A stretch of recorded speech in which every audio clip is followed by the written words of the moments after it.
Welcome to the program, everyone. My name is Brian Craig, and this is where MAGA comes to talk. All right, since I went to bed last night, a lot has broken involving Charlie Kirk and Candace Owens and everything that's going on with all of this. And so I did podcast about this yesterday, and after the podcast, there have been some major developments. So we're going to go through that, and your calls are welcome. Also, there's a lot of other topics in the news we're going to talk about. The National Guard is in Chicago. The president is taking Chicago back from the lawlessness of the wild, wild west that's going on up there. And there's a lot of other things to cover too. But I'm going to start with this Candace Owens, Charlie Kirk business because there's so much of it going on. And it's important to clarify and talk about what's going on here because the Turning Point USA organization and movement created by Charlie Kirk is vital for MAGA moving forward. And we got to get this organization back on track or we're going to be paying for it in the midterms and the next presidential election. So I want to cover all of this on the program. Now, Candace Owens has been coming up with all kinds of wackadoodle theories involving the assassination of Charlie Kirk since pretty much almost day one. And a lot of it's been pretty far out there. And she dropped something a couple days ago, which was pretty big. These text messages. And she dropped these text messages a couple of days ago. And it's a screenshot of part of a group chat of which the only name we see is Charlie Kirk. And I'm going to go through this, but when we first, saw these, I was like, "What? This is not the way Charlie Kirk talked." Well, he did talk this way a little bit. We've coming to find out.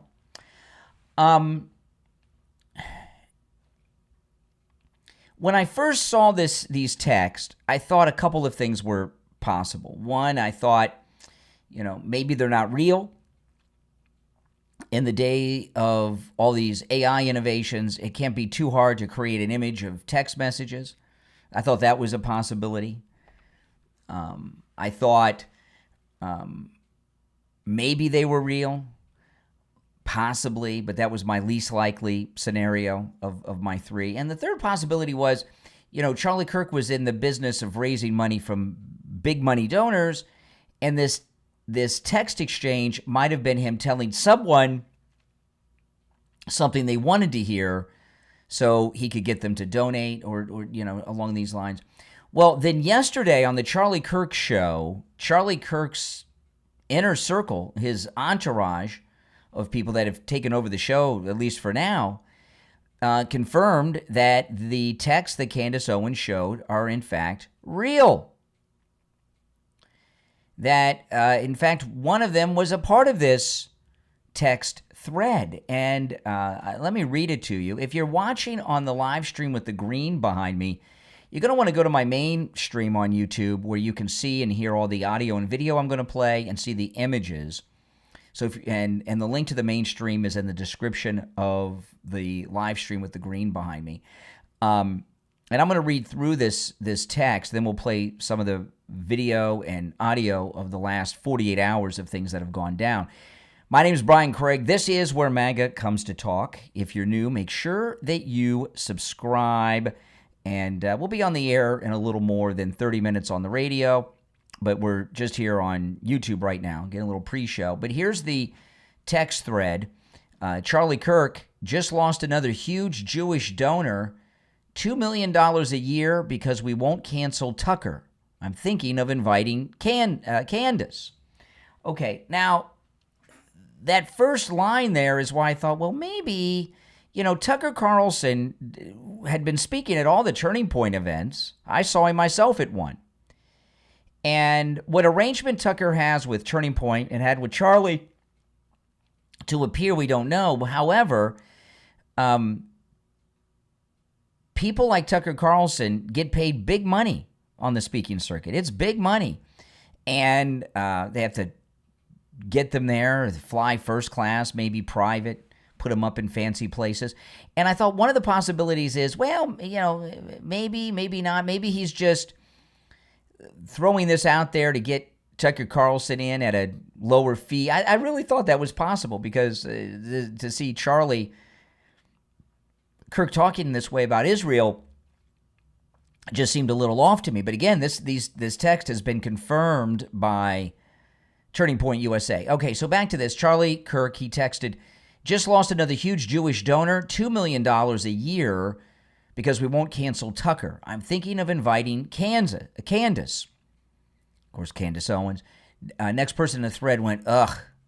Charlie then texted, Jewish donors play into all the stereotypes. I cannot and will not be bullied like this, leaving me no choice but to leave the pro-Israel cause. And then somebody in the thread writes to Charlie Kirk, please don't invite Candace. That might feel good short-term, but it's not good long-term, in my opinion.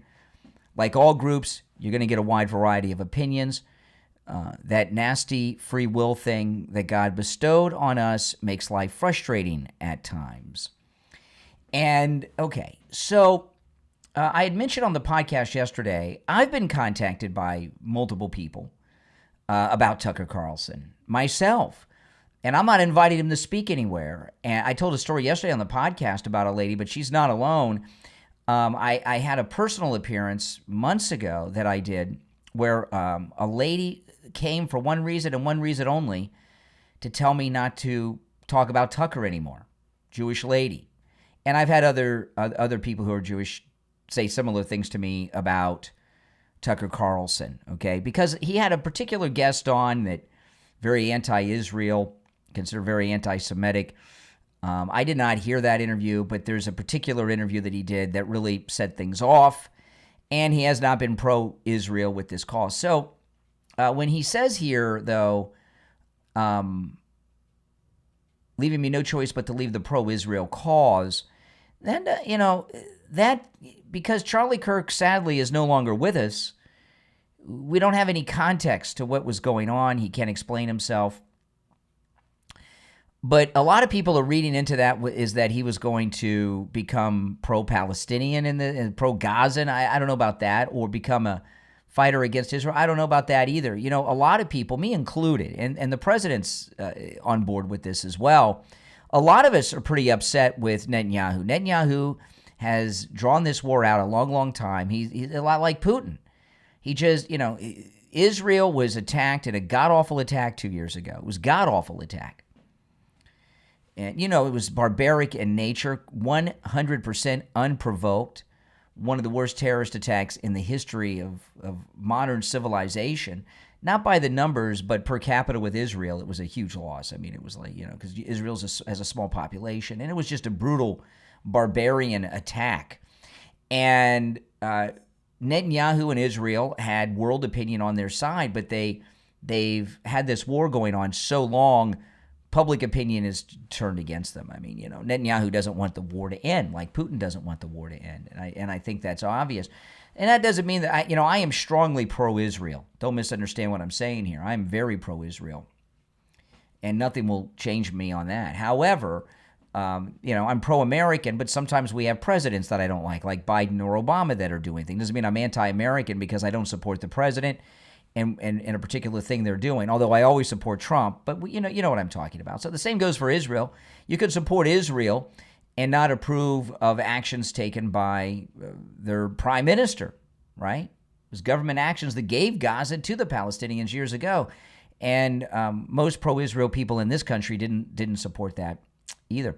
But anyway, there's pretty hardcore stuff. Jewish money, a Jewish donor, Tucker, leaving me no choice but to leave the pro-Israel cause, Charlie Kirk says. And there was a lot of suspicion around this. And people were saying, well, how did Candace get this? Well, then we find out that it is actually a text thread. This is Andrew, who he was Charlie Kirk's number one guy, and he's been kind of taking over the host duties of the Charlie Kirk Show. And he confirmed that the text message screenshot that Candace Owens showed was, in fact, real. But I want to take the start of this show to address some of the things that have been going around on public, namely about a group text chain that has been made known and released by Candace Owens. And I just want to address it head on because, that was a screen grab that I had shared with people. So it is authentic. And I want now this is interesting. So you got to wonder, he shared this with people. So is his screen grab the one that made it to Candace Owens? It sounds that way. And I'm wondering, did he send it to Candace Owens? I was talking on my podcast yesterday. I got a lot of feedback from people about this. I am firm in my belief that Charlie Kirk, it was a political assassination, obviously, but it was done by never-Trumpers, deep state people, the same people that killed the Kennedys, killed Martin Luther King, and shot the president in Butler. I stand by that. I don't believe Mossad did it or anything. And Charlie Kirk accomplished what no one else even tried to do because it was thought to be impossible, and that's to turn young people into Republican voters, and he did it. He made being Republican cool in college and high school among kids. Who would have ever thought? And the political movement that Charlie Kirk had started not only was successful, in many ways it was just beginning. Because we're kind of like in the first wave, the first generation of people that are young in college and high school that have become Republican because of it. This was going to be a long-term thing. And the reason they assassinated Charlie Kirk is in large part responsible for the re-election of Donald Trump with such overwhelming majority votes. I remember we won all the battleground states, flipped all these counties, red and Democrat states. And Charlie Kirk played a big part in that. President Trump talked about it at the time and has been very specific, still talks about it today. I'm not saying Trump would not have won without Charlie Kirk, but maybe he wouldn't have. He certainly wouldn't have won with the ease that he did. It would have been much tighter without Charlie Kirk. And his movement was growing.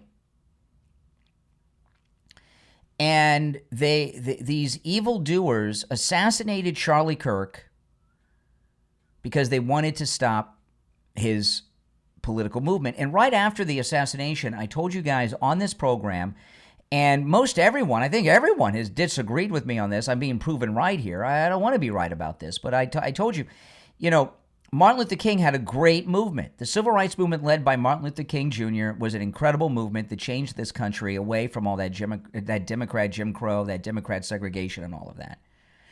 And a lot of people in power in the establishment, mostly Democrats, J. Edgar Hoover, as well, they were threatened by this because it was changing everything, right? It was empowering blacks. They viewed him as a revolutionary person who was a threat to their establishment political power. And when Martin Luther King was assassinated, the civil rights movement never was much of anything. You had a bunch of charlatans from that point forward, and it lost its juice. And after Charlie Kirk was assassinated, I said that's what their plan is with this.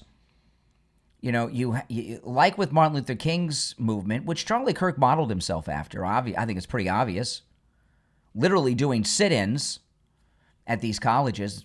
That's really, I think, why he was sitting down most of the time, or at least pretty much every time.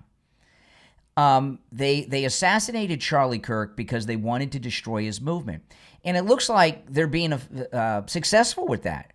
There's incredible amounts of division among MAGA, among conservatives, even among Turning Point people. And someone inside Turning Point has been leaking information to Candace Owens because we got the verification that the text messages are real. So this is his number one guy. Let me play a little bit more of it. At the start of this show, to address some of the things that have been going around on public, namely about a group text chain that has been made known and released by Candace Owens. And I just want to address it head on because, that was a screen grab that I had shared with people. So it is authentic. And I want to go into it because I actually am really excited that the truth is out there. I first want to say the reason I didn't share that screen grab publicly is because it was a private exchange, and I felt like it didn't necessarily comport with things that were already public. I wanted to not betray my friends' trust in that way. But I did share it with some people in government because It happened really quick. It was, it took 33 hours for. Okay, so there we go. So it is 100% authentic. Now, again, if you're watching on the live stream with the green behind me, you want to go to my main stream. The link is in the description of the video with the green behind me, and there you can see and hear all the audio and video and imagery that I'm showing. Okay, it's all there. That's my main stream. Just go there. So Candace Owens was right about this. No question about that now. Okay. And there's a lot of other things she said that she was right about. She hasn't been right about everything, but she was also right about him attending Catholic church. You know, his wife was raised Catholic, okay? And he was going to Catholic Mass, which I'm very happy with, being Catholic myself. I wish everyone was Catholic, you know? And this panel of guys that were hosting the Charlie Kirk show yesterday were his top entourage and guys that were with him and worked with him all the time. And they confirmed all of that. Okay. Now, that does not mean that Mossad did it, but it does mean that there was a change afoot. And since I went to bed last night, I woke up today and all kinds of crazy things have happened. Let's go through some of the video. Here's Candace. I want to say one more thing rather explosively. 3 people told me off record. 2 people who have this in a written communication from Charlie. One who is a Turning Point USA donor, and I would say very much one of the white knights in this. The very day before Charlie Kirk died, he expressed that he thought he was going to be killed. He told these people, I think they're going to kill me. Okay. Wow. He did not express that to me. So I am telling you this based off the testimony of 3 people. And I am saying this because I hope that these people who I think are good will be inspired to come forward with that. Okay, so this is amazing because we know, because the text messages that Candace Owens has shared have been confirmed by Turning Point USA as legit, she does have a source or sources on the inside of Turning Point that's telling her things and giving her information. That's true. And she's being very specific about this. Let me rewind this and I'll play the whole thing. But she's obviously talking about multiple sources. I want to say one more thing rather explosively. 3 people told me off record. 2 people who have this in a written communication from Charlie. One who is a Turning Point USA donor, and I would say very much one of the white knights in this. The very day before Charlie Kirk died, he expressed that he thought he was going to be killed. He told these people, I think they're going to kill me. Okay. He did not express that to me. So I am telling you this based off the testimony of 3 people. And I am saying this because I hope that these people who I think are good will be inspired to come forward with that. Now, again, those conversations I had were off record. I honor that. If I say it's off record, it stays off record. But I'm hoping that watching what I am doing and feeling the energy that is rising across the world for people who want to know what the heck happened on 9/10, that, they will be brave and they will say, yeah, Charlie did the day before he died think that he was going to be killed, and maybe tell us, who is they? Well, for once and for all, who is they? Who is the they that he thought were going to kill him? Now, I still stand by my theory, and that is this grand conspiracy to stop the Turning Point USA movement that was magnetizing and red-pilling America's youth. Okay? The Democrat Party is virtually non-existent now. And Charlie Kirk, next to President Trump, was the second most powerful conservative and most important conservative in this country. And I've been following my entire adult life, even when I was a kid. When I was young, I used to watch the news and the politics and followed everything. But I've been following it closely my entire adult life. And I've seen a lot of conservatives come and go. Most of them, over 90% of them, are ineffective. Charlie Kirk not only was effective, he was the most effective conservative activist and organizer next to President Trump that we've ever had, because President Trump formed the whole MAGA movement, right? And they tried to stop Trump multiple times. You know all the stories. I don't have to tell you. And they took out Charlie to try to stop our movement. A lot of people say he was going to be president one day, maybe, but it's not about that. This is about the Democrats and the political establishment getting back in power. The political establishment are completely out of power right now. I mean, look, this government shutdown, we're a week into this government shutdown, and President Trump's going to start firing people. That never would have happened before. The Democrat Party is on less than life support. I mean, they're like, they've almost coded out of existence. The Republican establishment, they're still around in exile. You got to look around for them. But they're planning a comeback. And they didn't see a path with Charlie Kirk out there. This is what they've told themselves. They've tried and tried with President Trump. Nothing worked. He's got his second term. When he retires, he won't be as effective, they think, plus because of his age. This is what they've told themselves. I'm not agreeing with this, but this is what they've told themselves. But if we can get Charlie Kirk out of the mix, the MAGA movement will fade away. And it's going to make it a lot more difficult for us. Turning Point USA is so important. I'd like to hear your thoughts on all of this. I got more to share and a lot more audio. The number is 888-465-2631, 888-465-2631. I want to remind you all that all of this extra content I bring you, the early morning pre-show, my afternoon program, my weekend programming, all of that's brought to you by Mike Lindell at MyPillow. And he started this last month, was the first month. And I had a meeting with them at the end of the month, and it was a very successful campaign. You guys have been supporting them. Thank you so much. But for Mike Lindell and MyPillow to continue to support all of this extra content I'm bringing you, you have to keep going to MyPillow.com and use our promo code Kane at checkout. And it's a good time to start doing your Christmas shopping. The free shipping offers in effect. There are incredible deals going on right now. And you can start your Christmas shopping early with these incredible prices. I'm excited to announce that we're having our biggest 3-in-1 sale ever with a limited edition product, a back-in-stock special, and a closeout deal you won't find anywhere else. So go to MyPillow.com or call the number on your screen. Use your promo code to get our MyPillow bedsheets, only $29.88. Any color, any style, any size, even kings, regular $119.98, only $29.88. Once they're gone for good. How about our My Towels? They're finally back in stock, but not for long. Get a 6-piece My Towel set, regular $69.98, now only $39.98. And for the first time and the only time ever, get our limited edition premium My Pillows. They're made with Giza cotton and designer gusset. Queen $17.98, Kings only $19.98. So go to MyPillow.com or call the number on your screen. Use your promo code to get the best offers ever. Quantities are extremely limited, so order now. Yeah, guys, so support Mike Lindell. I just had to authenticate my Twitter. How many times a week do you have to authenticate your X account? It's almost every day. So,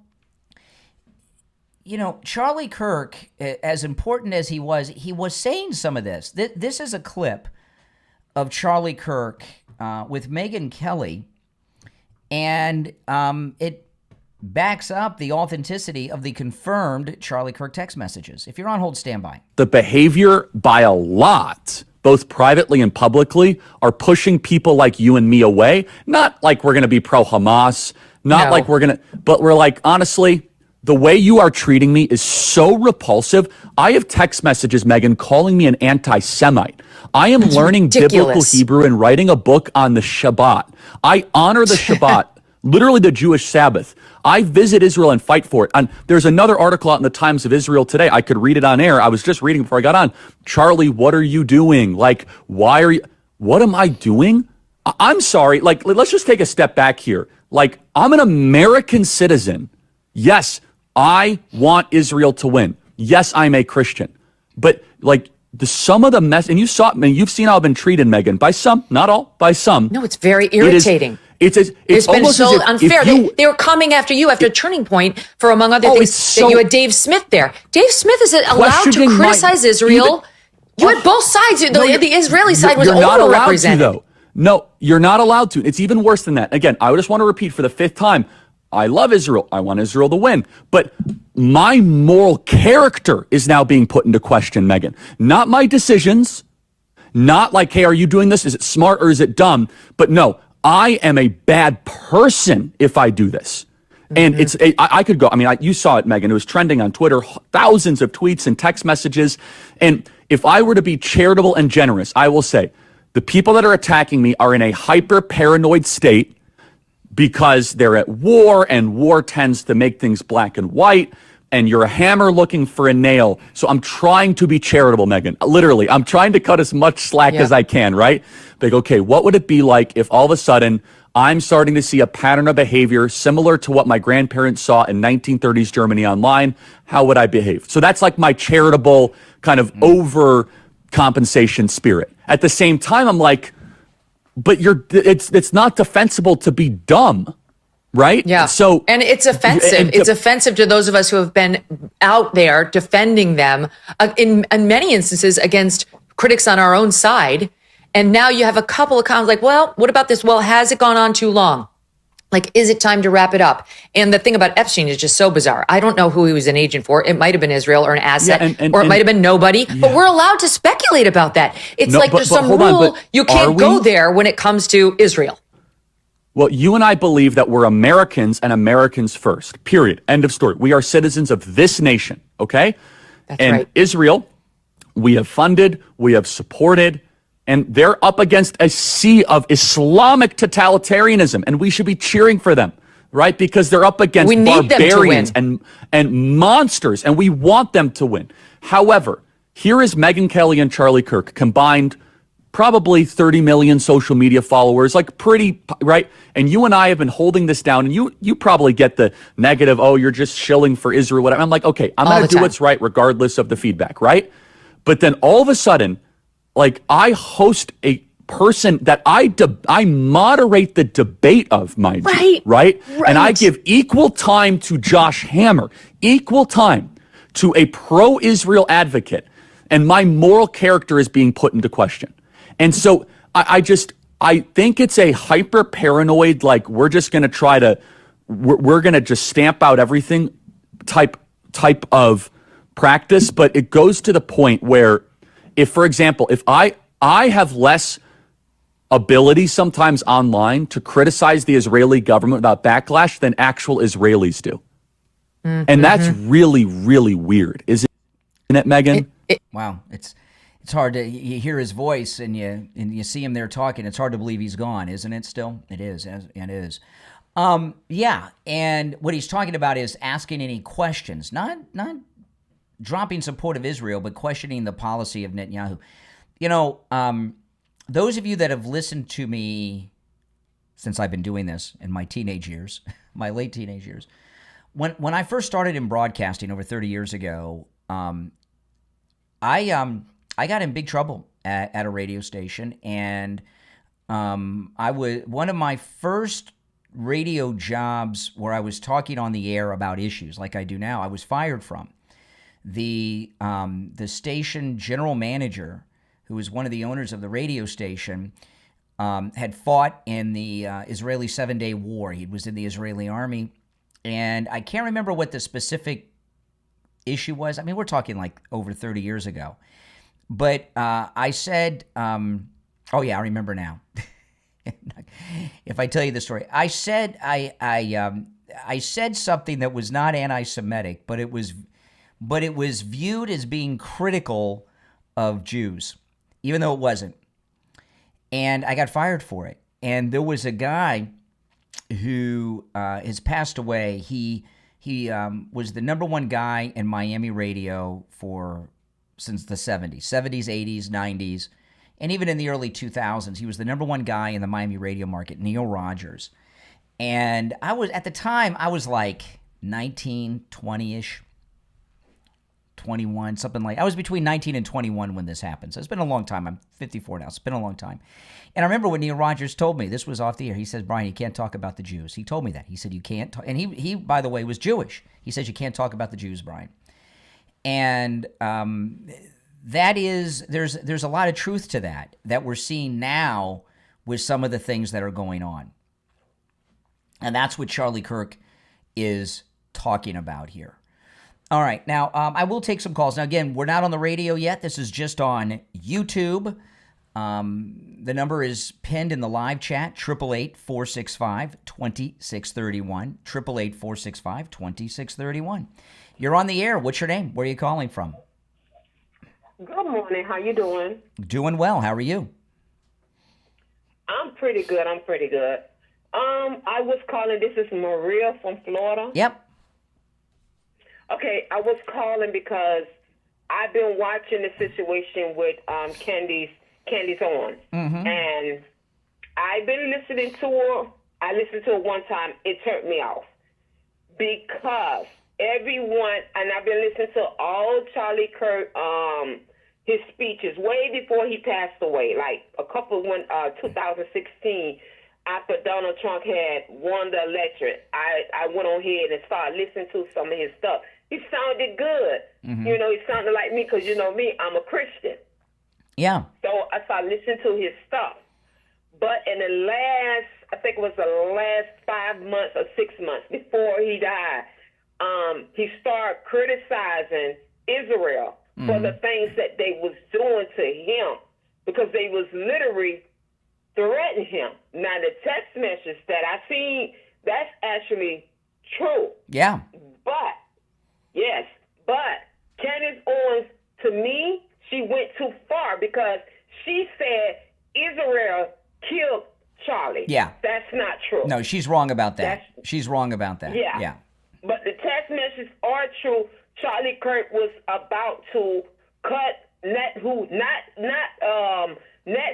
the Israel, but the Netanyahu crowd. I would say the Never Trumpers. That's who I believe he was talking about. Well, a lot of us in the MAGA movement, including President Trump himself, because remember there was a story that dropped a few days ago, are not happy with Netanyahu, who's been dragging this war out. He had public opinion on his side, and he turned. Yeah. You know, Netanyahu's causing a lot of problems. You know, Zohan Mamdani, who's projected to win in New York, is in large part doing so well because of Netanyahu. Yeah, he are. That is the reason why that guy is going to win. And I just say to New York, good luck to you because you guys, you know, after everything we have been going through and and the President Trump trying to get this country back on the right track, and now you're going to elect a communist, that guy? You know, it's a sad thing. You know, there is no one, by the way, who's a stronger supporter of Israel than me. I support Israel, but Netanyahu's messed everything up. And there's a big rise of anti-Semitism in this country. You hear me talk about it a lot, not just with liberals, but with MAGA people, and dislike of Netanyahu and the way he's carried on with the war is in large part responsible for that.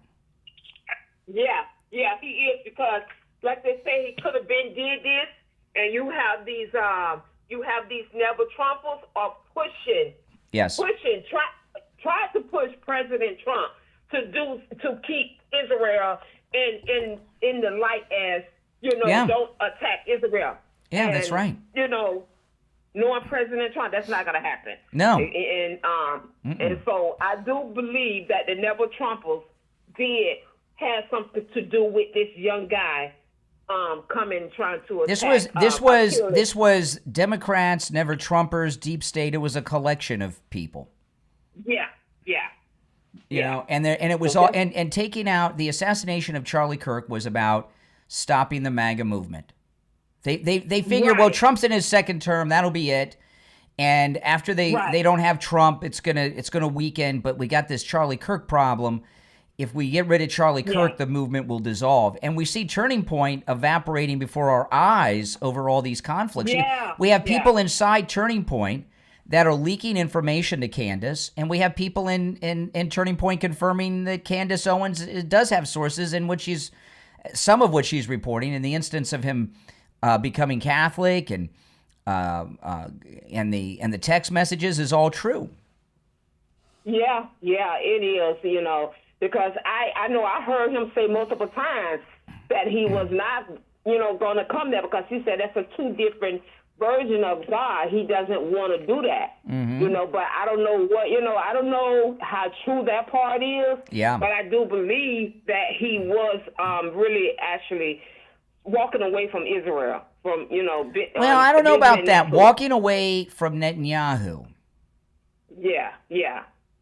And I'll tell you, you know, Tucker's no fan of Israel in general, not just and there's a lot of people are speculating on where he's getting paid from and such, and there's been documents online, and Laura Loomer has covered a lot of this, and you know, and I always told you can always trust Laura Loomer. She has a 100% accuracy rate. So if Laura Loomer reports something, you can take it to the bank. Yeah. So I've told Loomer I will never question her because she's always That's right. right. So it's also possible that Tucker was working on Charlie Kirk, you know, to flip him over, you know. Yeah, did you really know? Because I heard a quote from President Trump. I'm trying to remember exactly what that quote was one of the reporters asked him, I think 2 weeks ago, about Tucker Carlson, and he said something like, I don't dig those kind of conspiracy theories. That exactly came from President Trump. He said, and then they said, oh, what about Candace Owens? He said, I don't deal with conspiracy theories. He said, those people are putting out fake lies. Well, that's true. Now, Candace is right about this one thing that we know of so far. That doesn't mean she's right about this other stuff, and she's going to take this one issue and run with it. There's no doubt about it. All right, Maria from Florida. Take care. Appreciate the call. All right. She's a good caller. You're on the air. She adds a lot, doesn't she? You're on the air. What's your name? Where are you calling from? Doc from Texas. Hey, Texas. What's up? Hey, man. You all right this morning? I'm always all right. Well, good. Hey, look, I want to say this to you. I know you always said Biden was checked out, that he didn't know what was going on in the White House, and I agree with you on that. And I'm saying that to say, too, I don't think Trump is even running the White House. I think Russell Bolton and Steve Miller is running everything. Well, the problem is we see him every day in the Oval Office having events, whether it's announcing something or signing executive orders, and then it turns into it turns into a press conference, and he's obviously running the show. We didn't have that with Biden. Every day at this press conference he has, they be laughing at him because it's like, what are you talking about? Who's laughing at him? Who's laughing at Trump? Everybody, Brian. No, everybody. not everyone. No. Everybody's laughing at him. No, I'm not laughing at him. I'm proud. I'm proud of him and our country. Because you love him. You love him. I do. I do love President Trump. Absolutely. I love the man. Absolutely. And the problem is, like I'm saying, like I said again, Russell Bolton and Stephen Miller is running everything. Yesterday, Pam Bondi looked like an idiot yesterday. When the radio show opens up in just a few minutes, I'm going to talk about Pam Bondi before I get back to this Candace Owens, Charlie Kirk stuff. But everyone was not laughing at Pam Bondi. Your perception on things is so warped. You know what? Yours are too. You know what? That's why I'm saying you saying mine's a warp. I'm saying yours are warp. So yeah, but I'm right. Okay. You're wrong. You know, I'm right too. I'm right. We're both right. Well, let me ask you. Forgetting about the personalities, when it comes to policy, I'm just talking about pure policy. What is your real beef with Republicans so far as policy? I don't have a beef with Republicans. I don't. No, but you're always attacking Trump, who's the leader of the Republican Party. Because the stuff that he's doing. Like what? What's he doing that's so bad? The prime example, he said that he's going after the criminals. And actually, okay, he may have went after a couple of the criminals, illegals. He may have went after a couple of them. But now he's going after people that are legal. Just going after random, just going on the streets and picking people up. And people are legal citizens. That's not true. That's not true. Yes, it is, Brian. Yes, it is. You can argue all day long. Who are these Americans? You know, I saw a quote here. Brian, you know it's true. Let me see if I can pull. I was going to get to this later. By the way, all the stories that I talk about are all on my X. Kash Patel pointed something out. Listen to this. Kash Patel, he was on Fox yesterday, right? Kash Patel said about 5% of Chicago's residents, right? 2.5 million people live in Chicago. Kash Patel said nearly 5% of Chicago's 2.5 million residents, which is about 110,000 people, are active gang members. I don't believe that. There ain't no way in the world that's true. Well, I know you don't want to believe it, but that's... It's not true. Casper-Tell, I don't trust Casper-Tell. Casper-Tell is an idiot. Why would... Casper-Tell is an idiot. So we got over 100,000 gang members, gang affiliates in the city of Chicago. You don't you don't have a functioning government. Government's number one job is to keep its citizens safe. And you have anarchy is what you have in Chicago. No, Chicago has been Chicago forever. Probably for me, it's gonna be Chicago. No, it is not. No. There was a good bit. I remember my wife used to have a specialist in Chicago, and she'd have to fly up there a couple times a year. I never went because I was working. She'd go up there with our daughter when our daughter was a little girl with my mother-in-law, and they walked the streets without any fear. It's not the same city. It hasn't been like this since Al Capone's days. Listen, I got to run. We're coming on the air, but thank you for the call. If you'd like to call in, please do. The number is toll-free and pinned in the live chat. We're going to be on the air in just about 35 seconds. Hold on.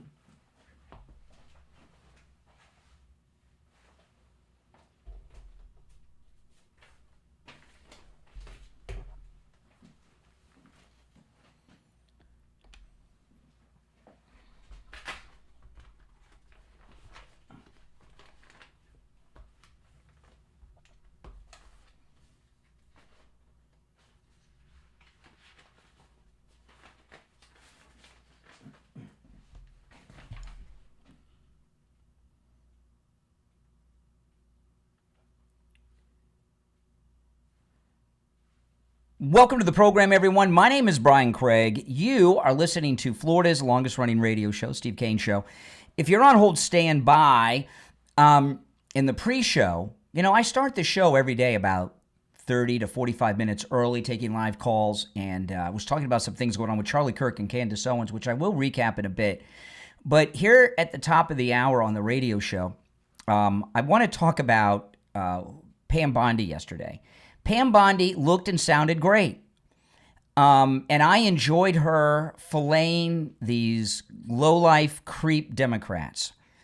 And it would be very easy for me to come on here today with all of these sound bites and go through them and say, look, she filleted them, she got them, yay. I don't care. Like Blumenthal, stolen valor. Blumenthal... He's the one who claimed to be a Vietnam veteran, which was a lie. She confronted him on this yesterday. And then it turned out, well, he was in the military during the Vietnam War, but he was here in the United States. And it started this trend of Vietnam-era veterans and people that were in the service during the Vietnam War but didn't go to Vietnam get the same benefits as those who were in combat in Vietnam. And I don't, so she exposed him and everything else. But what I want to see is Comey handcuffed and perp walked today. Not walking in like it's a day at the beach and, I want to see arrest. And Pam Bondi, she did do a great job against these lowlife Democrats. She had a bunch of one-liners for each of these Democrat senators, and she used them, and it was fun, and I enjoyed it. But what came out of that? There's no one who's a stronger supporter of our great president than me. I love President Trump. I will never disagree with President Trump. I will never criticize President Trump. He's done so much and sacrificed so much for us in this country. We owe him that. However, Pam Bondi's not Trump. The ringleader of everything that Trump has gone through since he came down the escalator is Comey. They got a grand jury indictment, and they're allowing him to walk in and be arraigned and surrender himself like it's nothing after what they did to our, one of the things I have dealt with over the years, and it's a frustrating thing, the radio audience and the online audience that we have in some ways are different, but there's a lot of similarities. And when it comes to news, I am quite often weeks and months ahead of the mainstream media, and there are others like me who are too. And I've heard Michael Savage many times over the years say the same thing that I've felt and have talked about. A lot of times I'll have a big story, I'll go on and on about it, and people, there's people on hold now. There's always people on hold, people calling in, but people won't comment on it. Like the other day, it just happened this week. I did an entire story, an entire show 2 days ago in the morning about those ICE agents who were attacked in Chicago. Remember? Was that Monday's show? Yeah, it was Monday's show. And had a lot of people on hold, took calls, but no one really called in about that. Why do you think that is? Why do you think that is? And it'll illustrate what I'm talking about with Comey and Bondi. Because it had not been on television yet. And until things are on television, it's not real to people who even oftentimes are consumers of online news. And this is one that really blows me away. And then when I got off the air on Monday, everyone on television was talking about that story, and then people are interested. And by the way, the woman with the rifle that rammed the ICE car and started the gunfight, they let her out of jail yesterday. It's on I've got the story. I'll get to that later. So until things are on television, they're not real to people, even who are online consumers of news. And I don't let that stop me. I'm going to talk about what I think is important and the top most important news stories of each day. But this is something I've dealt with for years, okay, on the program. So that's why a perp walk with Comey in handcuffs is important. It's not going to be real to people how serious this is and what he did if he just pulls up in his whatever he pulls up in with his wife and lawyer and gets out today and walks in. Do you understand? He needs to be in handcuffs and walked in by FBI agents that have the jackets that say FBI on it, in cuffs, so that what he did is real to people and people have an understanding of it. It's not about revenge. I'm not into revenge. When I was a younger man, I was into revenge. You know, when you're young, you don't understand. You're pissed off at the world. Everyone's trying to screw you over, you think. Oh, man. It's not about that. It's about people. I personally have believed for years that Comey, not Obama, Comey is the ringleader of everything that Trump has gone through since he came down the escalator. Everything. Now, if John McCain were still alive, they'd be partners working together. But he died years ago, John McCain.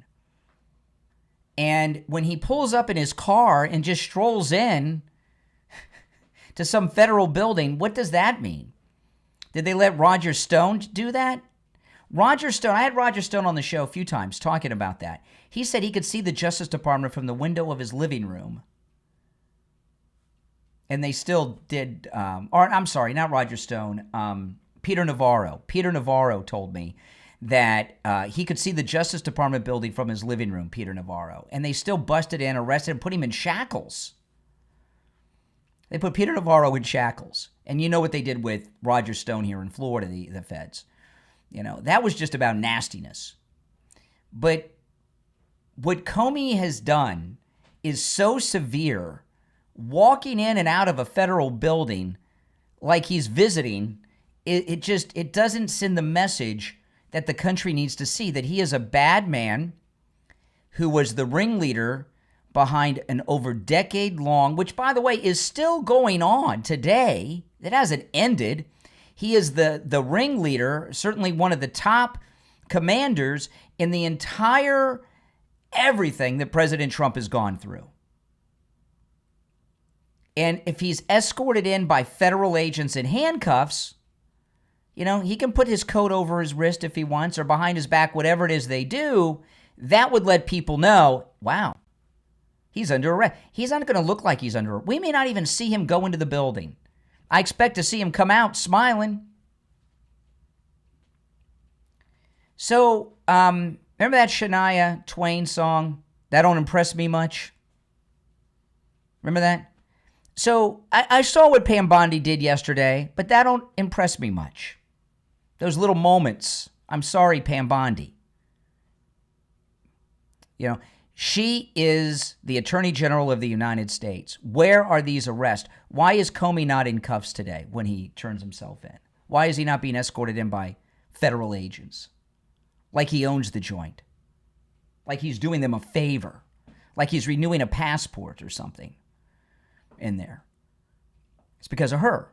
Now, why isn't she doing it? I don't know. Is she afraid? Maybe. I can understand being afraid of these people. Then don't take the job.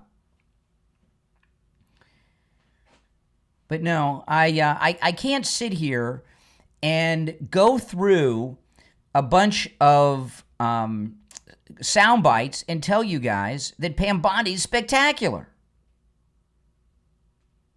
Because, you know, the congressional hearings, I don't care which house it's in, are pointless.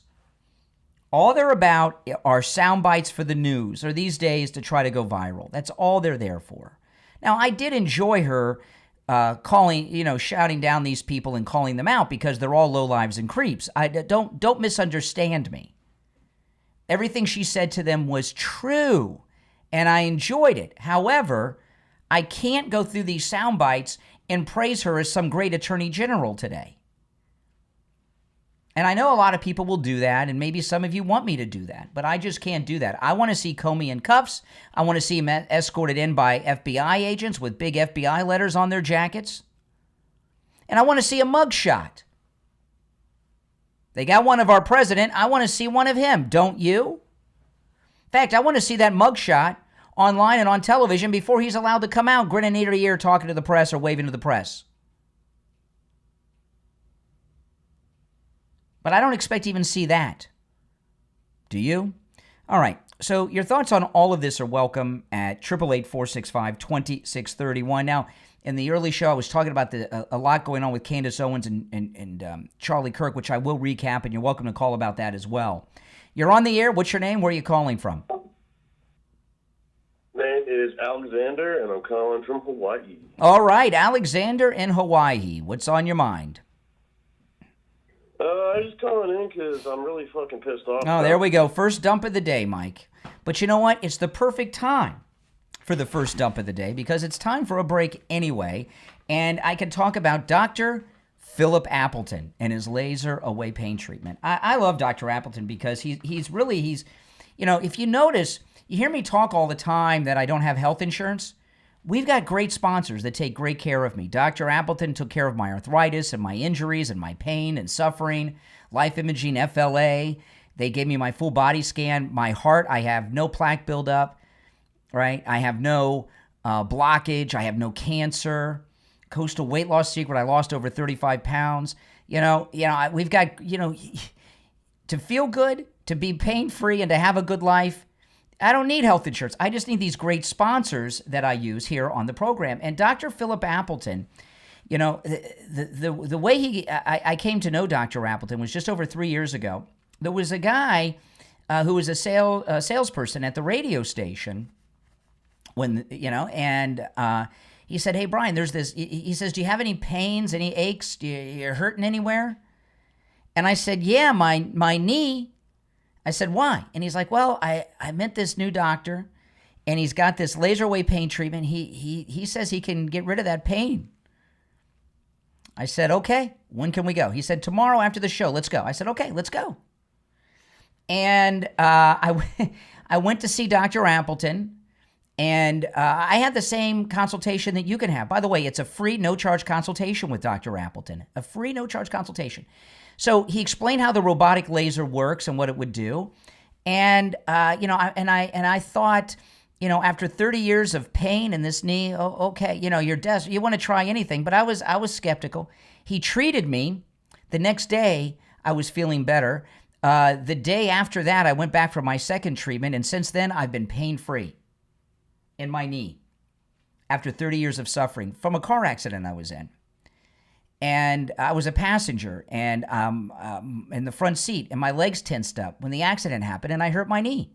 And he's rid me of pain 6 times after that, a total of 7 times, including my arthritis pain in my hand. His laser treatment works. Say bye-bye to your pain. There's no shots, No drugs, no surgery, no downtime. The robotic laser treatment is performed by Dr. Appleton himself, not an assistant. And not only is it painless, you don't even feel it when it happens, okay, when he's treating you. I keep my iPhone and I just, read the news while I'm getting the laser treatment. And, of the 7 times Dr. Appleton has treated me for pain, not only did he rid me of pain, the pain has not returned. It works. Give him a call, 954-973-0710. Remember, appointments are not necessary. Walk-ins are welcome, even on Saturdays. And the consultation is free. If you have scans or x-rays, bring them with you. Dr. Appleton will gladly look them over. 954-973-0710. 954-973-0710. And online at AppletonCairo.com. We'll be right back. All right. We are in break. I'm going to take a call during the break. You're on the air. What's your name? Where are you calling from? My name's Chris from Michigan. Hey, Michigan. What's on your mind? Calling in because of the major issue that we're having right now with this shutdown. Okay. Well, I work for an agency and currently not getting paid. What agency do you work for? Right now, it's the United States Air Force. Well, I thought that, what do you do in the Air Force? Signals analysis. What's your rank? E5. What rank is that, E5? Oh, I'd say staff sergeant. How many stripes does a staff sergeant have? Staff sergeant has 4 stripes. 4 stripes. Okay. All right. My understanding was that payday's on the 15th. I heard Mike Johnson talking about it yesterday. Yes, if you get paid early, right? You get if you have any sort of credit union, usually get paid early, and we're being told that we will not be receiving pay. For the mid-month paycheck. Mm-hmm. Yeah. So you haven't not gotten paid yet because payday's in a week, right? Payday's in a week. So you haven't not gotten paid yet. You're trying to get paid early. But no, we usually do get paid early. So if you have a credit union or something of that nature, they do a direct deposit. You get it a couple days early. Yeah, I know how that works, and that's always a good thing, and you get accustomed to that. Well, President Trump, with children and families, he just announced he's taking some of the import taxes, the tariff money to cover that. And he did tell the Navy when he was at the 250th naval birthday over the weekend that he was going to find a way to pay the service members. We haven't heard an update on that, but we're a week away. So, okay. I mean, that's fantastic. If he can get money in our pocket, because I don't blame Trump. Don't get me wrong, right? I blame the Democrats for essentially shutting down the government over a falsehood, right? They shut down the government. Claiming that we're taking health care away from people or some nonsense. Yeah. But the fact of the matter is, if it did come to that, and we were not paid, right? It would fall in their lap, not Trump's lap. And the problem is, you can't not pay these services. Well, right? the thing, we're in a radio station break now. We're just on YouTube. We're going to be back in about 30 seconds. I'm going to keep you on, and so just give me 15 seconds, and then I'm gonna go back to you. Okay, so stand by. Sure, yeah.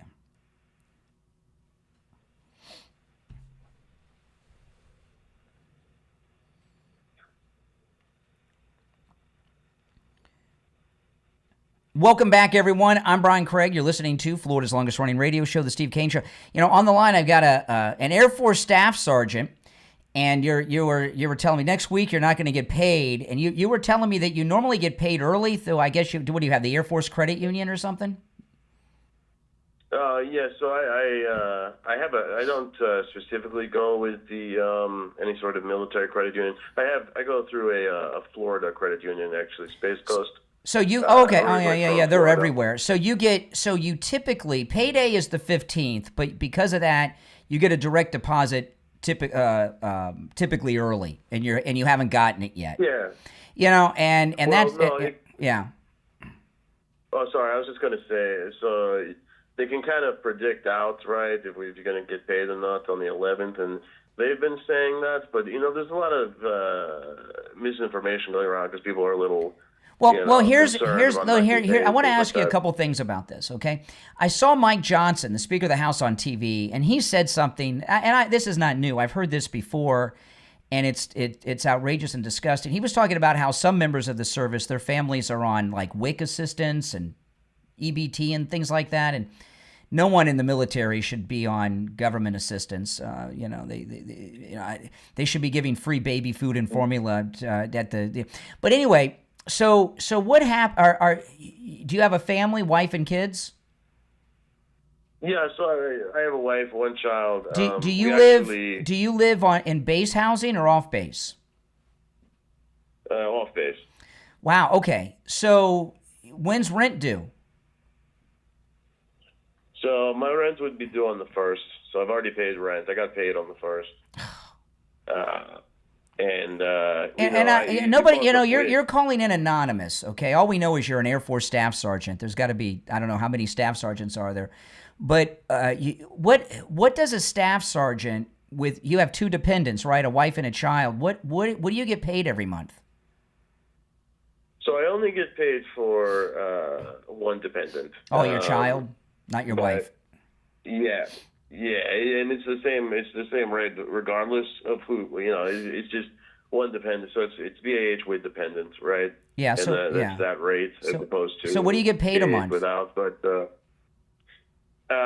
typically, so I have to map it out in my head, but I get paid roughly $2,100 for BAH, and then for base pay.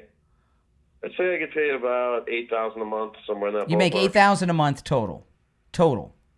Correct. That's not bad. I was expecting less. No, that's not bad. So you're making like $90,000 a year as a staff sergeant? Really? Yeah, about that. Wow. Yeah. That's pretty darn good. And that's with. Yeah, keep in mind that's BAH with dependents. What would it be if you were if you didn't have a kid? Be 6,000? It'd be significantly less. About 6,000 a month? Yeah, because you're looking at that's like shaving off about 21,000. The Air Force. I don't know the Air Force enlisted ranks because they're a little different than the rest of the branches. So I mean, but you just need to get like one more stripe or two. You'll be making like 6 figures a year. Yeah, tech sergeant, you make close. It's like, it's in the 90 somewhere. That's crazy. I did not realize that you guys were making that much money. but this is that's pretty good. When I was in high school, now this was like, I graduated high school in 1989, so it's been a while. And that last year when all the recruiters were coming, I remember the reason I asked is this is a great comparison because the recruiter that I was dealing with for the Army, he was an Army staff sergeant, same rank as you, right? Which is what? His staff sergeant is an E456, like an E6. And he showed me his pay stub, and it was $1,200 a month, and he had kids. And I'm like, $300 a week? That sucks. But now you're pulling in like 90, so that's pretty darn good. But this is it's good. It's good. But if you don't get paid on the 15th, I mean, I don't care what people make, okay? People live at what they earn. I mean, when's your car payments due? You got 2 cars, 1 car?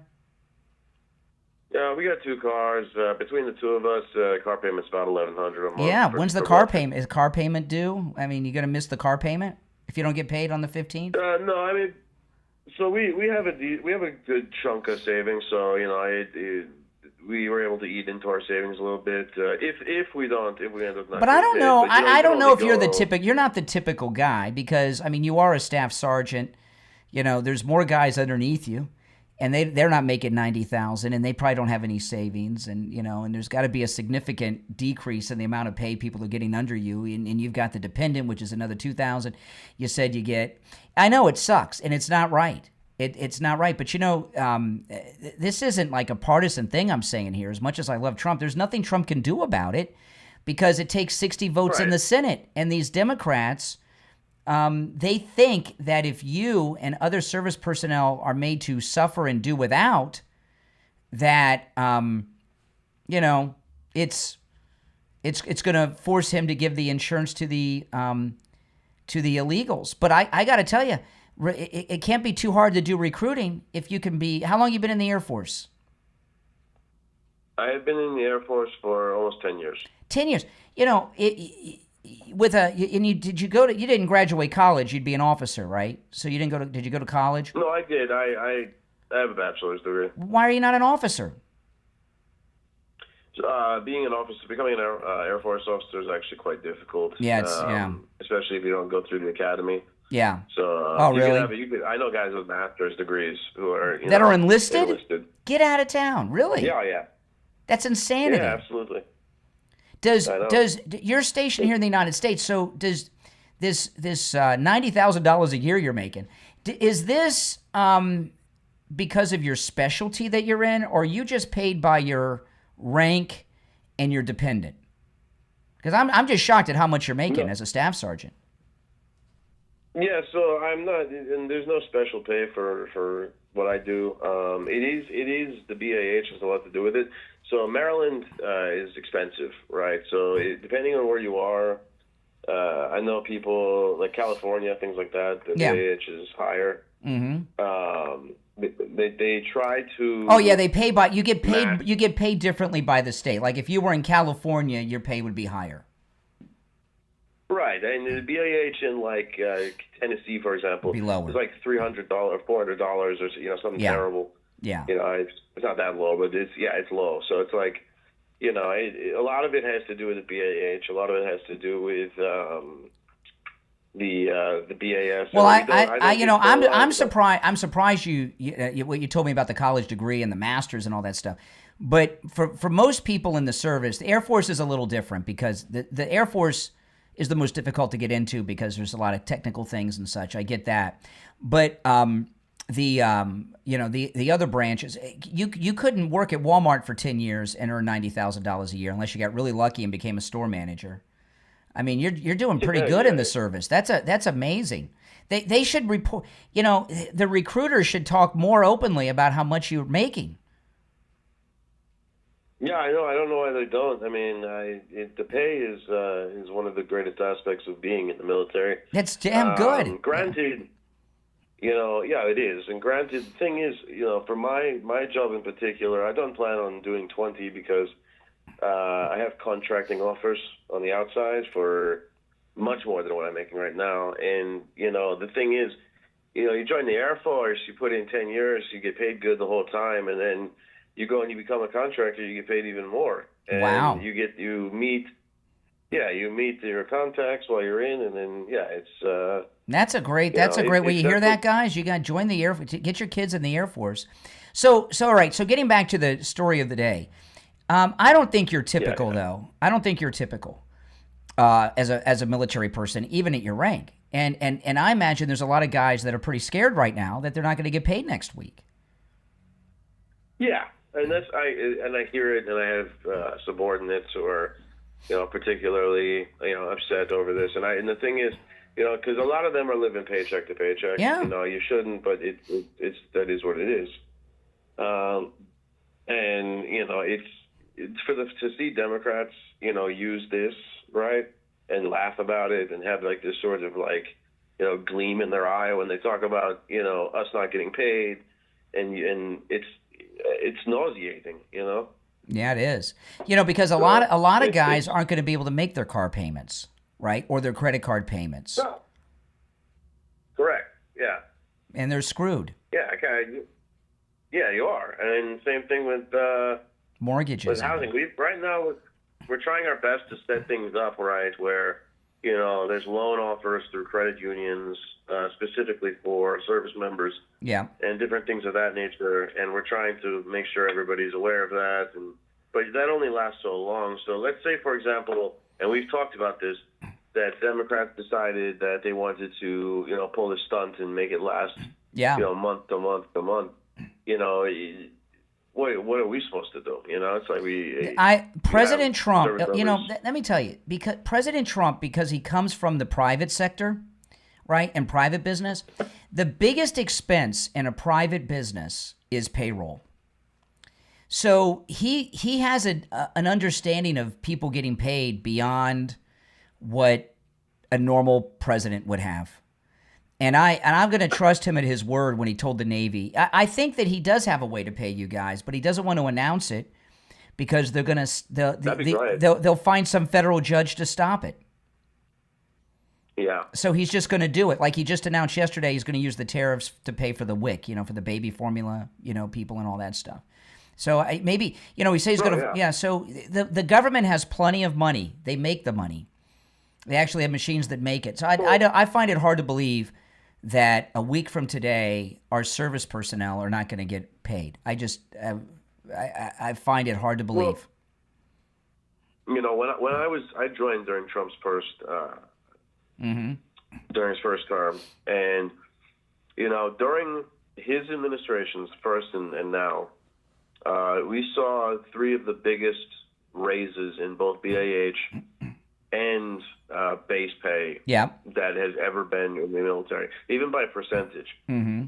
So, the military loves Donald Trump. For that reason, we know because we've been in. Yeah. And when Biden was in office, those 4 years, the pay was decreasing. I was stationed overseas in South Korea during that time, and the COLA was decreasing. He took COLA away, and he made us fill out cost of living increase, saying why we need it.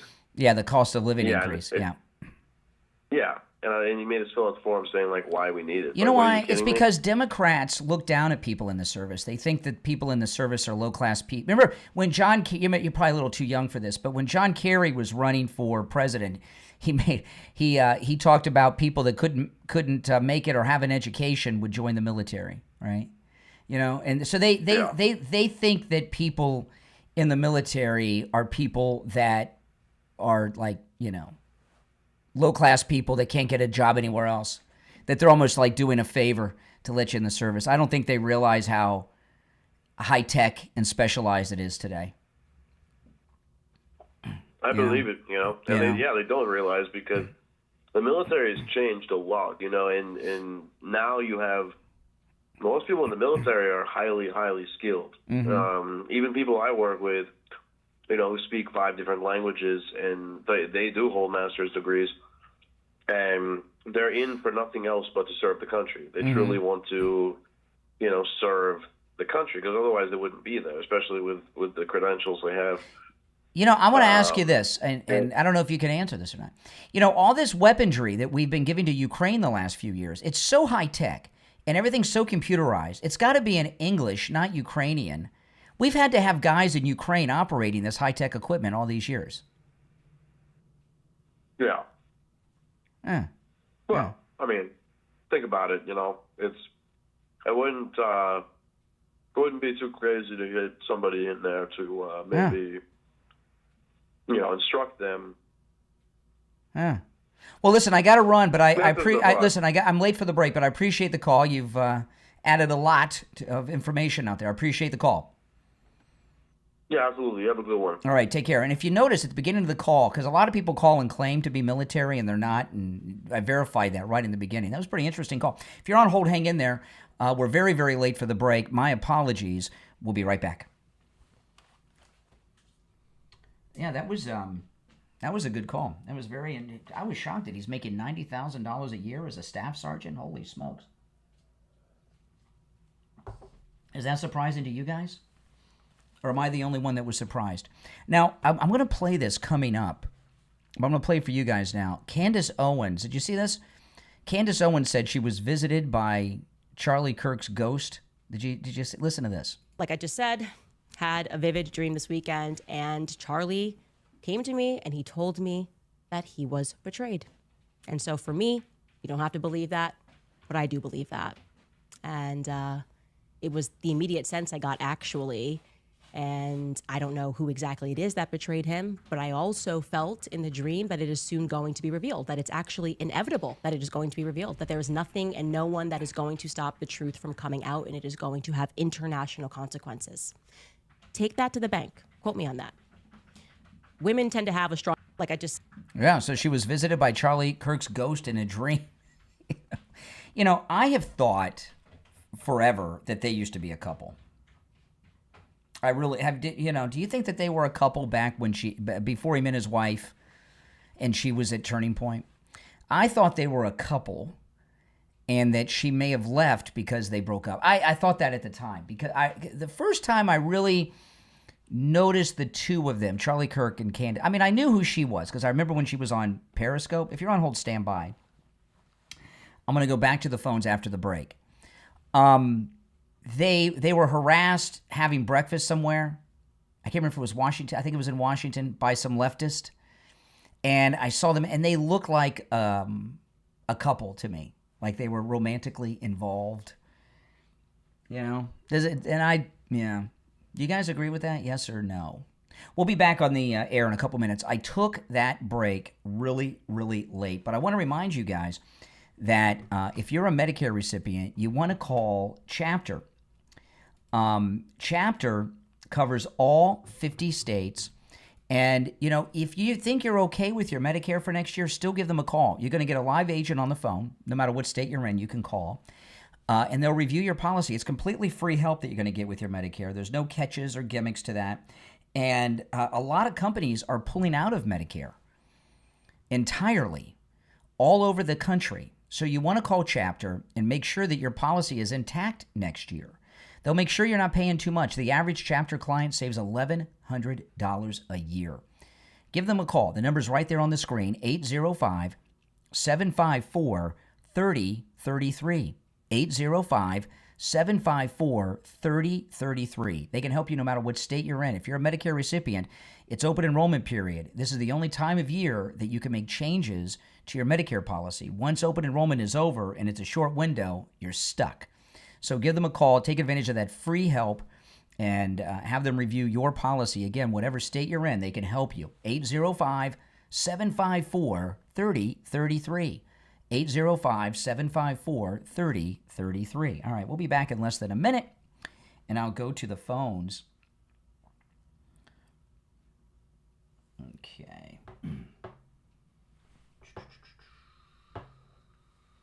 30 seconds.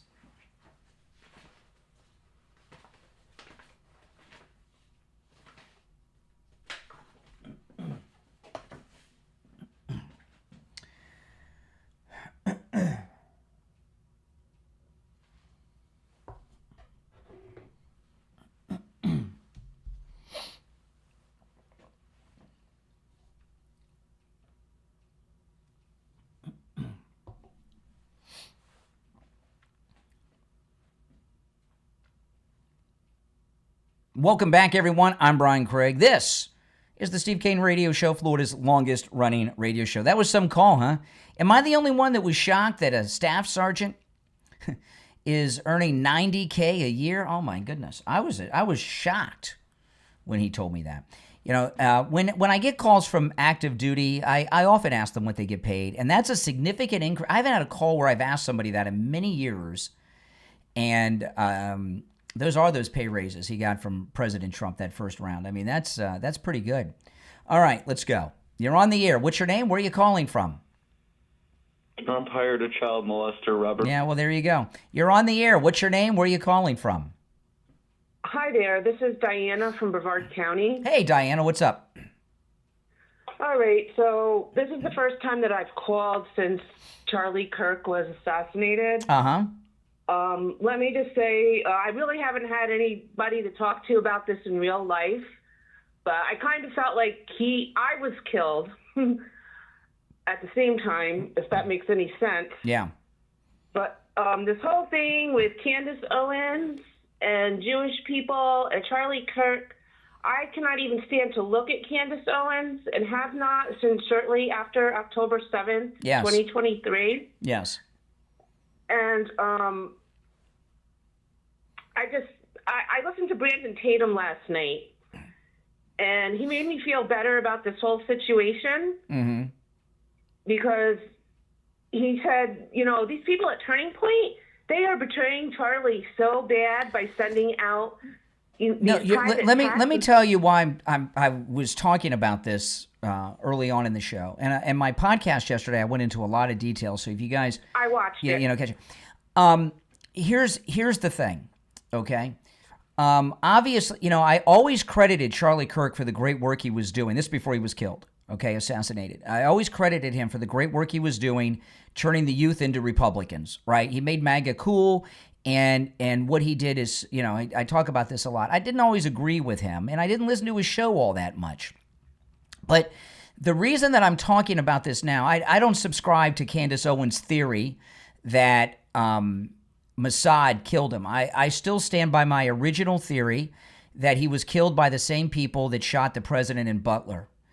And they did it to stop his movement.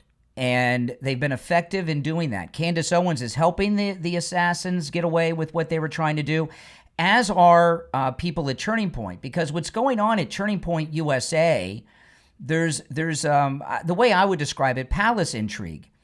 I don't believe Erica Kirk is really going to be leading Turning Point. I think she's going to end up at best being a figurehead. And I've heard the president and J.D. Vance and Susie Wiles talk about them taking over Turning Point, but a little more behind the scenes. There's a lot of people now, like his producer and other friends that were talking yesterday that confirmed the Candace Owens text message is legit. They're trying to hold on to their jobs, and Turning Point's being destroyed by Candace Owens and people inside Turning Point right now. You're right.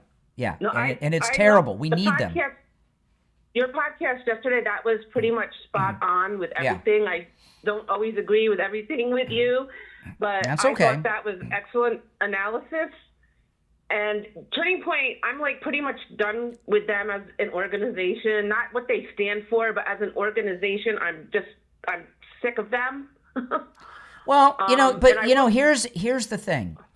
You know, there's a bunch of people. There's people. There's a lot of money involved.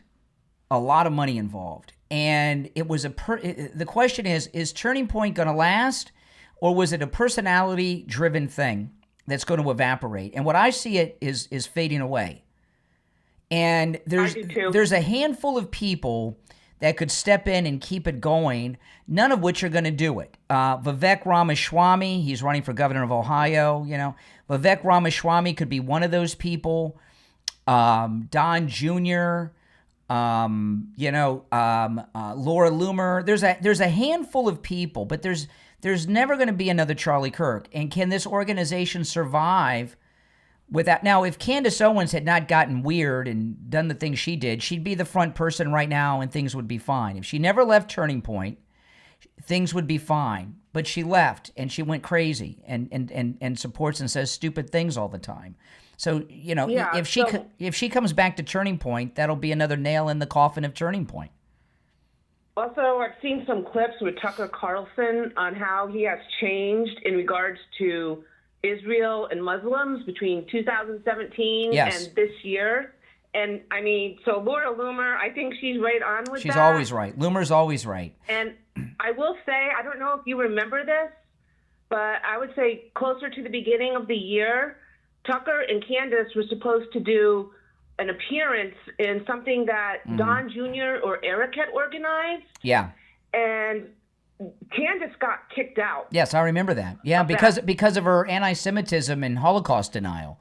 You know, you can't hang, and I believe probably, because Tucker was going to all these Turning Point events, I think Tucker Carlson was working on Charlie Kirk to turn him to the Muslim side of things.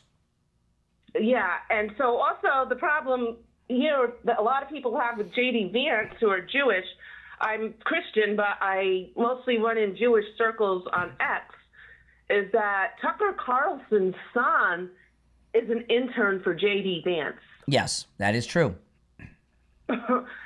So when this stuff was coming up with Tucker Carlson and Charlie Kirk earlier in the year, I was very upset. And a lot of my Jewish friends, I will say on X, they said, "Well, you got to slow down. Charlie has been great for Israel." So no, he was obviously turning his position, at least so far as current policy in this war. Listen, I got to run for the break, but I appreciate the call, and it's okay not to agree with me. Okay. Okay. Have a good one. All right. Take care. You just got to always agree with Trump, okay? But you don't have to always agree with me. If you're on hold, stand by. I'll go back to the calls after the break. I want to talk about the Sloman Shield. Yeah, the Sloman Shield link is absolutely amazing. Okay, it's an all-in-one ecosystem that integrates all the smart devices in your home with your Sloman's Shield. It takes your everyday routines and actions and connects all your devices to react based on what you want in your home. You come home at night, your lights are on. Your favorite music and TV turns on as you enter your home.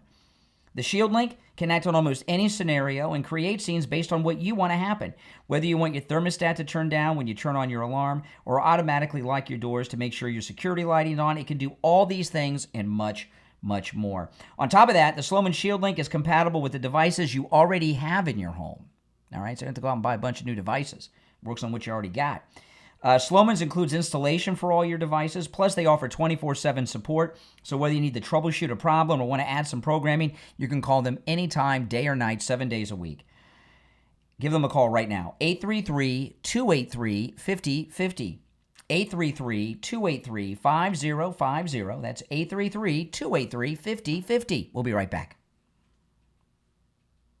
All right, if you're on hold, stand by. I'm going to go to the calls after the break, okay? You're welcome to call in about anything I've brought up so far. Okay.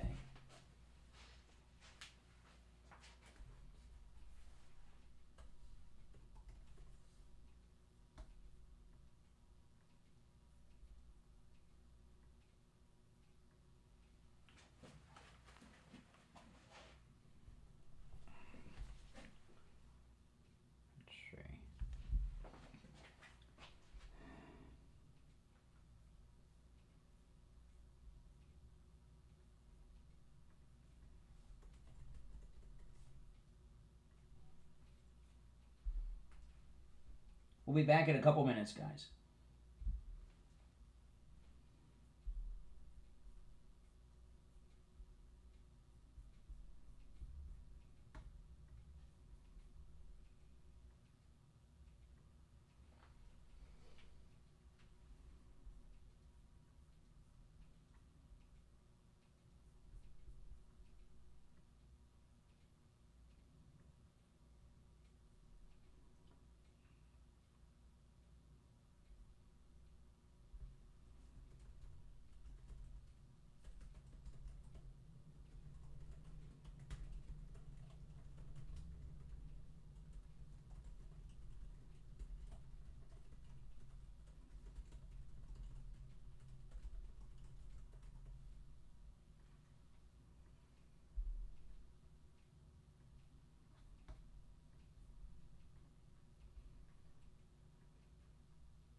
All right, we'll be back in less than a minute, and I will go to the phones, okay?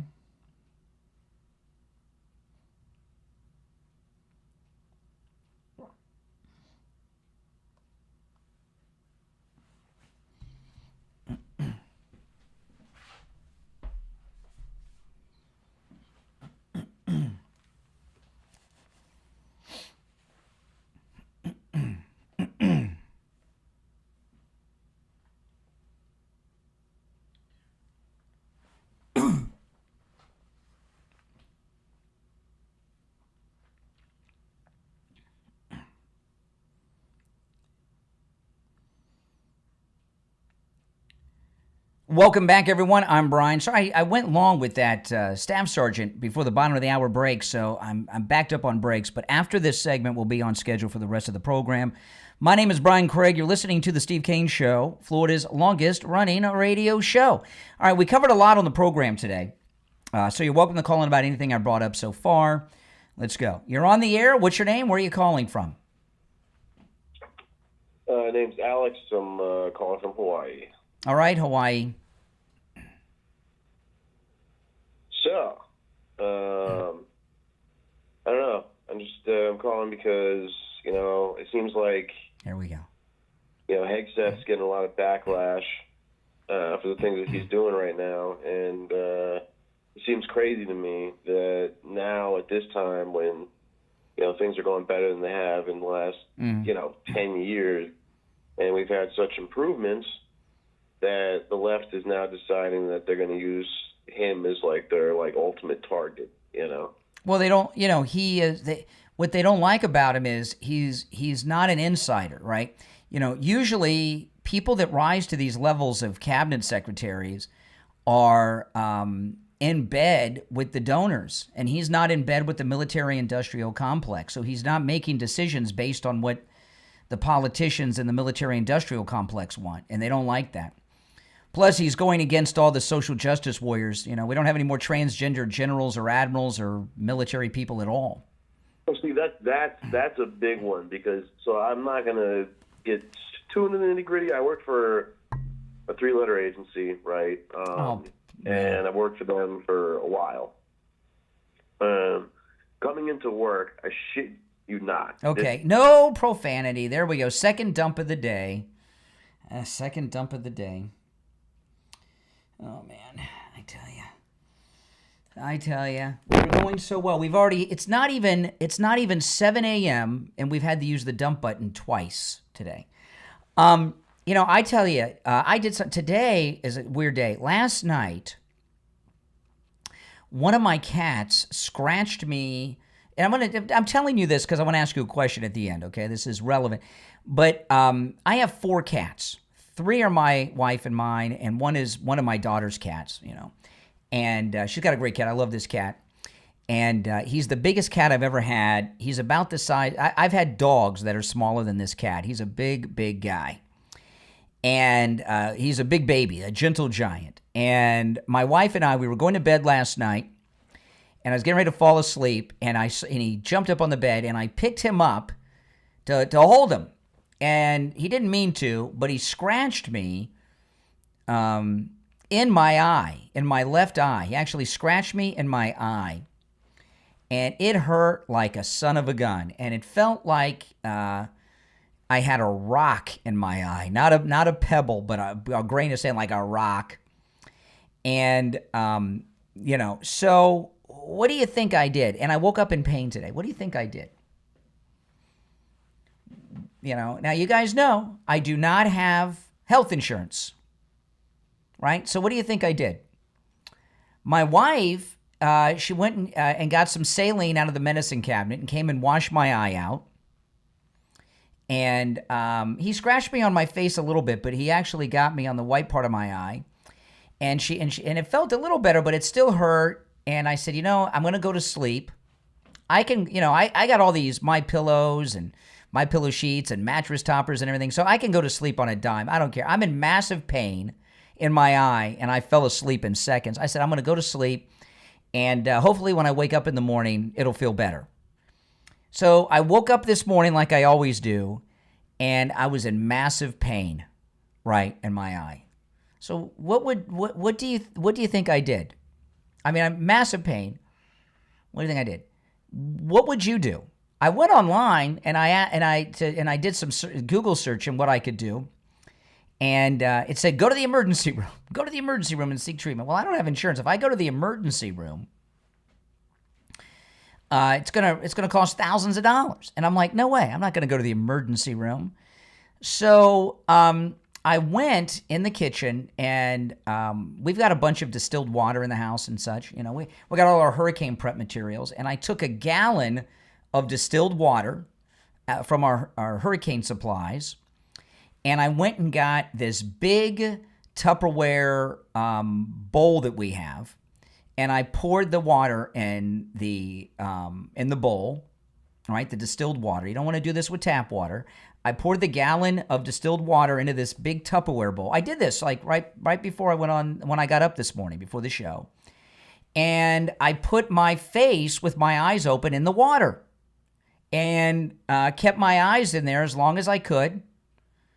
And then I took them out, took a towel, dried off, and I've got a little bit of discomfort, but the pain is pretty much gone. The pain's pretty much gone. I can still feel a little bit of discomfort, but it's pretty much gone. Now, if I were an illegal Mexican in Southern California or Chicago, what would I have done? Right? What would I have done? You know, I could have gone to the emergency room. There's hospitals all over the place.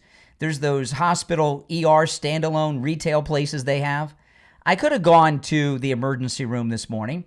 In fact, because of the hour and I was up so early, I probably could have gone and gotten treated before I even had to be on the air. May not have even been late for the show. But what would it have cost? If I would have gone to the today it cost me a gallon of distilled water, which is like $1.25 or something. I don't know what distilled water costs. But it cost me a gallon of distilled water. If I would have gone to the ER like an illegal Mexican or Venezuelan, it would have cost $2,000 minimum. They would have had to bring in a specialist. They might have wanted to take something out of my eye. They certainly would have wanted to do some ocular scans and all this stuff. It would have been $2,000 to $6,000 easily if I went to the ER, as opposed to $2 with the distilled water. Now, why did I use the distilled water in the Tupperware bowl and the illegal Mexican goes to the ER and racks up thousands of dollars? You know why? Because I'd have to pay for it. They wouldn't. That's right. Well, I guess I'd still have to pay for it. So would you. And they'd get them on some fraudulent Medicaid or something like that. They'd have to treat them. It would be considered an emergency. You know, you go to an emergency room, they're legally obligated to treat you. And that's what the Democrats are fighting for people that are illegal to use hospital emergency rooms as free clinics and rack up thousands and thousands of dollars in bills. But normal people like you or I don't go.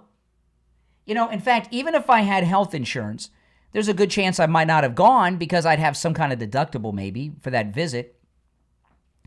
But soaking my eye in the distilled water and the oversized Tupperware bowl seems to have done the trick. All right, if you're on hold, stand by. We're coming up on our top of the hour break.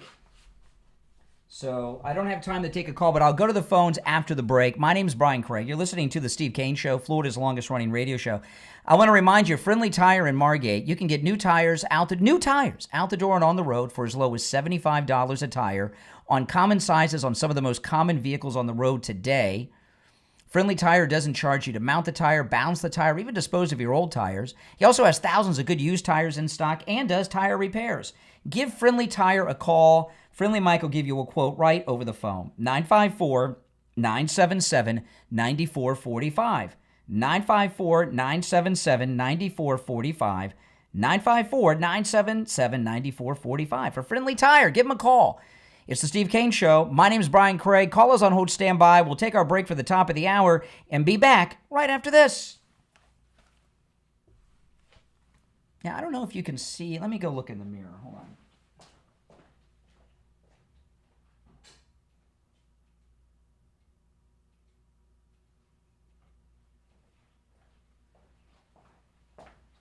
Yeah, my eye's not even red now. It's not even red. So that's good. Now, I want to remind you guys, I had my meeting at the end of last week with Mike Lindell's people at MyPillow, and thank you so much for your support that they're going to continue sponsoring the expansion of the program. So keep going to MyPillow.com and using our promo code Kane at checkout, Kane. For them to keep supporting the expansion, the early show, my afternoon show, and the weekend shows, you gotta support them. So go to mypillow.com, use my promo code Kane at checkout, Kane. I'm excited to announce that we're having our biggest 3-in-1 sale ever with a limited edition product, a back-in-stock special, and a closeout deal you won't find anywhere else. So go to mypillow.com or call the number on your screen. Use your promo code to get our MyPillow bedsheets only $29.88. Any color, any style, any size, even kings, regular $119.98. Only $29.88. Once they're gone for good. How about our My Towels? They're finally back in stock, but not for long. Get a 6-piece My Towel set, regular $69.98, now only $39.98. And for the first time and the only time ever, get our limited edition premium My Pillows. They're made with Giza cotton and designer gusset. Queens $17.98, Kings only $19.98. So go to mypillow.com or call the number on your screen. Use your promo code to get the best offers ever. Quantities are extremely limited, so order now. Yeah, all right. Yeah, we'll be back shortly. We got about 2 minutes and we'll be back on the radio. I'll go to the phones when we get back from the break. If you're new, my name's Brian. This is where MAGA comes to talk. And if you want to call in, the number's pinned in the live chat. It's toll free, 888-465-2631. 888-465-2631. And if you're watching on the live stream with the green behind me, if you go to my main stream, you can see and hear all the audio and video that I play. And the link to the main stream is in the description of the video if you're watching with the green behind me. All right? And callers on hold, stand by. And no profanity, okay? We're on the radio. Okay, so we'll be back in just over a minute. I got to get my stuff together for the next hour.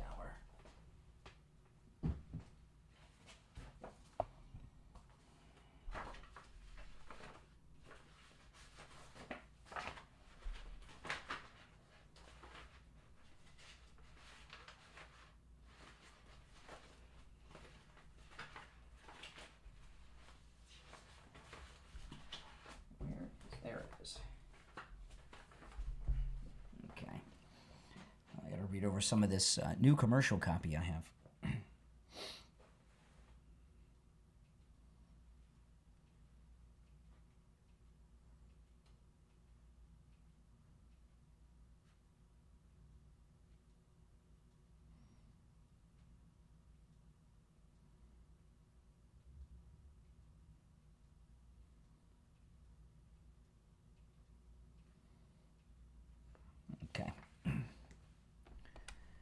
If you're on hold, stand by. We'll be back in 20 seconds.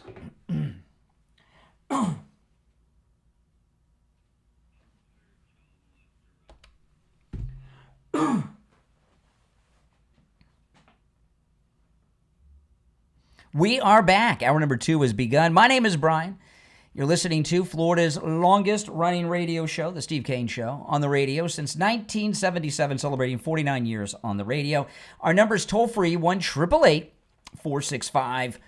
888-465-2631. So I guess the question is, what would an illegal Mexican have done? You're right. You know, oh my goodness. All right, let's go to the phones right now. You're on the air. What's your name? Where are you calling from? I'm from New York. Hey, New York. Can you hear me? I can hear you, yeah. Okay. One of your callers earlier said that that Candace Owens stated that Israel had Charlie Kirk... Mossad. Yeah, Mossad. Yeah. And that's incorrect. She never said that. I was left with the impression she did following her, but, you know...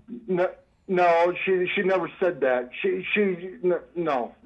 She just said that Charlie had different feelings about.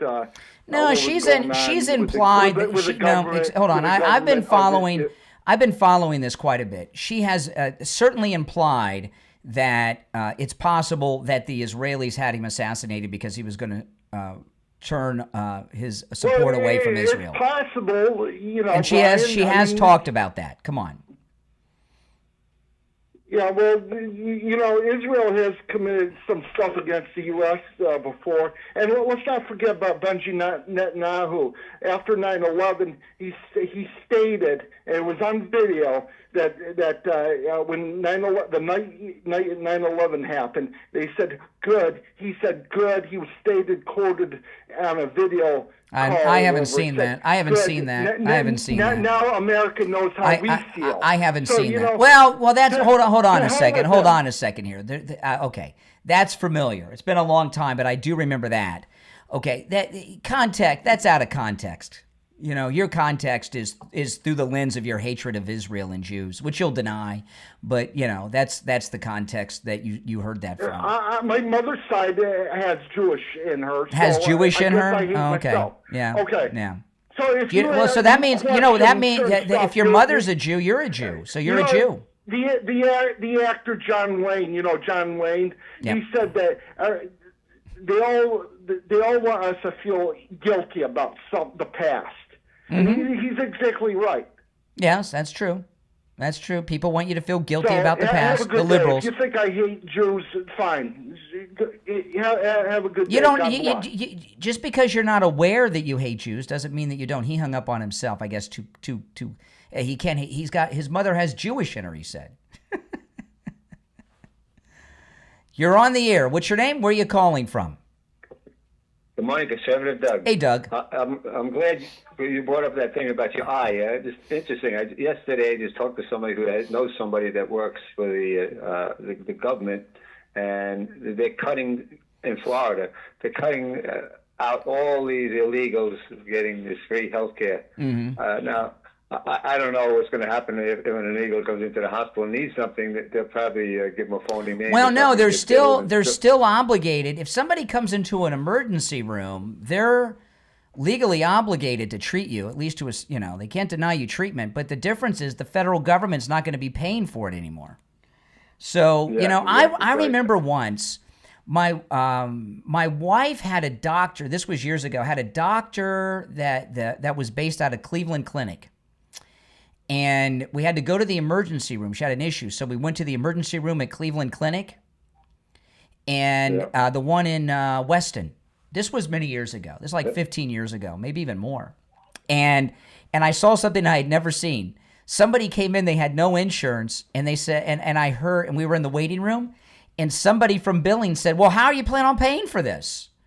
And they told, now again, I don't know if they would do this still today, but I heard this conversation. They said, you got to go to the whatever hospital nearby, and I was like, wow, I've never heard that before. Wow. How are you planning on paying for this? They don't typically care. But the difference is the federal government's not going to be paying these hospitals and these companies for treating these the illegals anymore. Well, I think what's going to happen eventually is once the hospital gets stuck not getting paid, they'll stop seeing customers. Now I would have if my eye, I still have discomfort in my eye. I'm not cured with my distilled water. I got a scratch on my eye, but I've treated myself fine. If it gets worse, and the cat's nails are filled with God only knows what that I've cleaned out with the saline last night and then the distilled water this morning. But if my eye started showing signs of something, I'd go to the emergency room and I'd get a bill, and then I'd have to call them and negotiate it down and everything else, But I want to avoid all that. If I, in the old days, people didn't run to the emergency room like they do now. Yeah, exactly. Everybody today figures, I'll go to the doctor.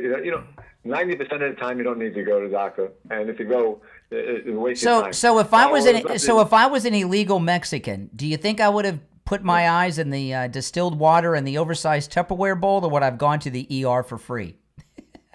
You would have went to ER for free. Yeah, exactly. Anyway, that's the society. Or if I was poor, you see, if you're poor, what are they going to take from you? They can't. What are they going? So if you go to if you're poor and you're an American and you have no insurance and you go to the hospital, they're going to treat you for everything because and you don't care because what are they going to do? You don't have a house.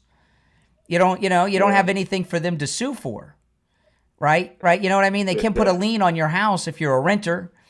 So it's working people, middle class people. We're the ones that have it worse Hey, off, David. not the illegals, not the poor. They're all taken care of. Yeah, that's unfortunate. But this is the society we have. And But you know, I don't want it. But Doug, you know, I could afford to go to a walk-in emergency room or one of those walk-in clinics today. Yeah. But why do I want to pay for that? I'm going to Halloween Horror Nights in a couple weeks. I want to get a nice hotel room. I'd rather get the nice hotel room at Halloween Horror Nights than go to the walk-in clinic and pay for it. Right? You know what I mean? It wouldn't be so bad either. But the damn prices that they charge are ridiculous. You know, it's just called being. It's like anything else. You know, you're smart with how you spend your money. Yeah, exactly. All right. They want to overcharge. Have a go, man. All right, take care, Doug. Yeah, exactly. You're on the air. What's your name? Where are you calling from? Yeah, good morning, Brian. This is Richie. Hey, Richie. I have to say a few things here, and I hope you give me a chance. Oh boy, here we go. Yes. Yeah, because Candace Owens, it has to do with Tucker Carlson, it has to do with President Trump, has to do with you, has to do with the way people think. Now, here's my opinion. It's only my opinion. We look at this. First of all, Israel wants to survive. That's their whole purpose is to survive.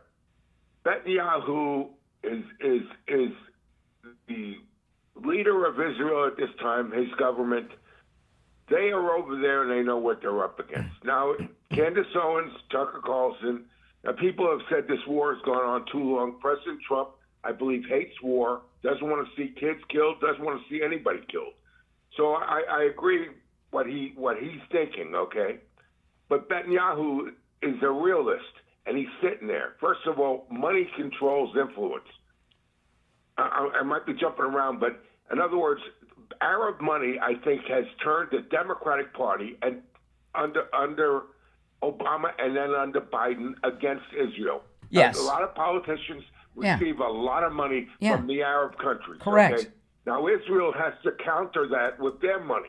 So it's a no, money don't issue misunderstand. between- I am so pro-Israel, Richie, but I'll tell you, back when Time Magazine was, I'm going to play a couple of clips coming up of Matt Gaetz, who said some crazy things about AIPAC when he was in Congress. I'm gonna got two clips. I'm gonna cue them up later. If you're not seeing them, they're pretty shocking. I'm a strong supporter of Israel, and I always will be. But there's, back in the days when Time Magazine was a thing, I don't even know if it exists anymore. They used to say, remember how they used to put the bull on the cover when the stock market was taken off? And a lot of people would say the first sign of the end of a bull market is when the bull is on the cover of Time Magazine. Well, when there's a war going on that's been going on long enough for them to make movies and television shows about it, it's probably been going on too long. And I saw yesterday on Apple TV, I watched the first episode. There's an Israeli series available on Apple TV about the October 7th attack. I watched the first episode. It's pretty brutal. And it's not a documentary. It's a scripted drama with actors. Okay, it's on Apple TV, right? I cannot remember the name of it, but if you pull up Apple TV, I'm sure it's the first thing recommended up there, one of the first couple things.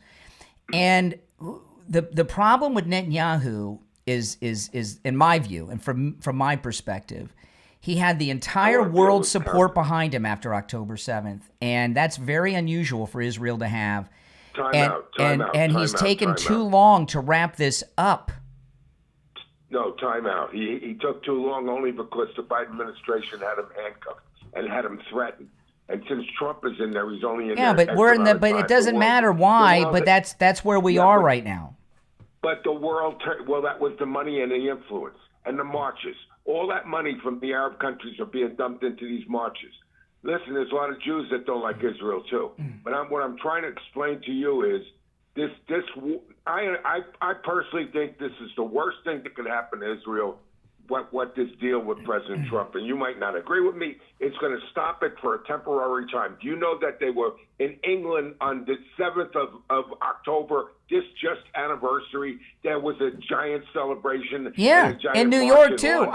I saw it in New York yesterday too. Yeah. So you think by stopping now that as soon as Trump is gone, here we go again? No, what I'm telling you is Netanyahu is so he's drawn this out so long, and it doesn't matter if it's Biden's. Hold on, Richie. He had to. Okay, it doesn't matter why it happened, and Zohan Netanyahu's causing a lot of problems in this MAGA divide over Israel is because of Netanyahu. Zohan's extreme popularity in this New York's mayor's race is in large part because of Netanyahu's unpopularity. I don't agree with that. I think it's the money that's with these politicians, including the Republican Party. The support of these candidates. Where do you think a lot? And it's between the Arab money and the Israeli money. They're all these guys are bought off. Okay, listen, Richie, I'm late for the break, but I appreciate the call, all right? You hang in there. Now, when we get back, I'm going to share 2 clips of Matt Gaetz you got to believe Matt Gaetz, right? I mean, you believe Matt Gaetz? We all trust Matt Gaetz. He dropped 2 big things that one of them is so outrageous. Nobody could make this up. All right, if you're on hold, stand by. I want to ask you this. Do you or someone you know suffer from neuropathy? Then listen up. You know, you might have neuropathy and not even know it. Do you have numbness, pain, burning, tingling in your hands and feet, muscle weakness, loss of balance, muscle twitching? You getting dizzy, falling down all the time? Do you have the feeling of pins and needles in your hands and feet? Maybe you have no feeling at all. These are just some of the symptoms of neuropathy. If you have any of those symptoms, you may have neuropathy. Call Lighthouse Medical. They'll examine you, let you know if you have neuropathy. If you have neuropathy, definitely call them today. Make sure you mention you heard about them on the Steve Kane Show. You can take advantage of that no-charge consultation. Lighthouse Medical has a treatment for neuropathy that works, and a treatment that lasts. Steve Kane had every neuropathy symptom in the medical journals. They rid him of all of them. He saw relief the next day. And over 3 years have passed, and his neuropathy has not returned. They can help you no matter where you're located in the United States. With telemedicine and everything, you don't have to be in person for them to treat you for your neuropathy. 754-222-6642. 754-222-6642. That's 754-222-6642. And online, lighthousemedicalcenter.com. lighthousemedicalcenter.com. We'll be right back. All right. If you're on hold, stand by. All right.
Hold on, guys.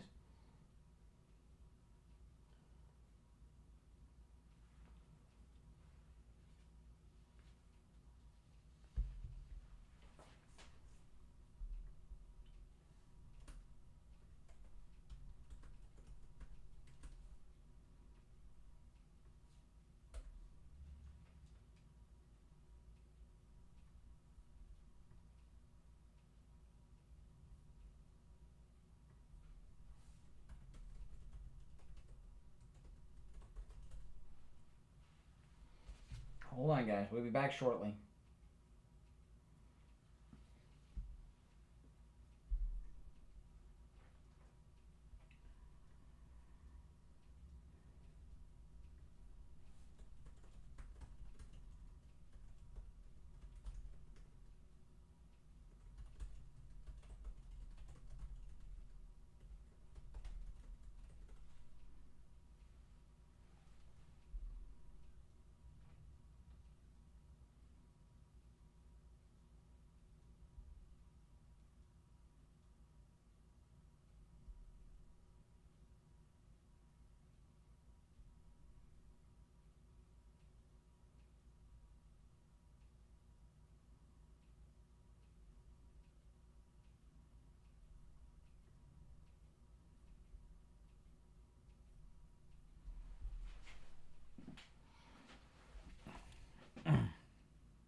We'll be back in 1 minute.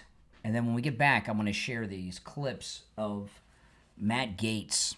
If you're on hold, hang in there. If you want to call in, the number's toll-free. The number is pinned in the live stream, all right? Sorry, guys. I was answering some text and DMs. If you're watching with the green screen behind me, if you go to my main stream, you can see and hear all the audio and video clips that I play and see all the visuals. The link to my main stream is in the description of the video. We got a little more than 30 seconds and we'll be back. If you're new, make sure you subscribe, guys.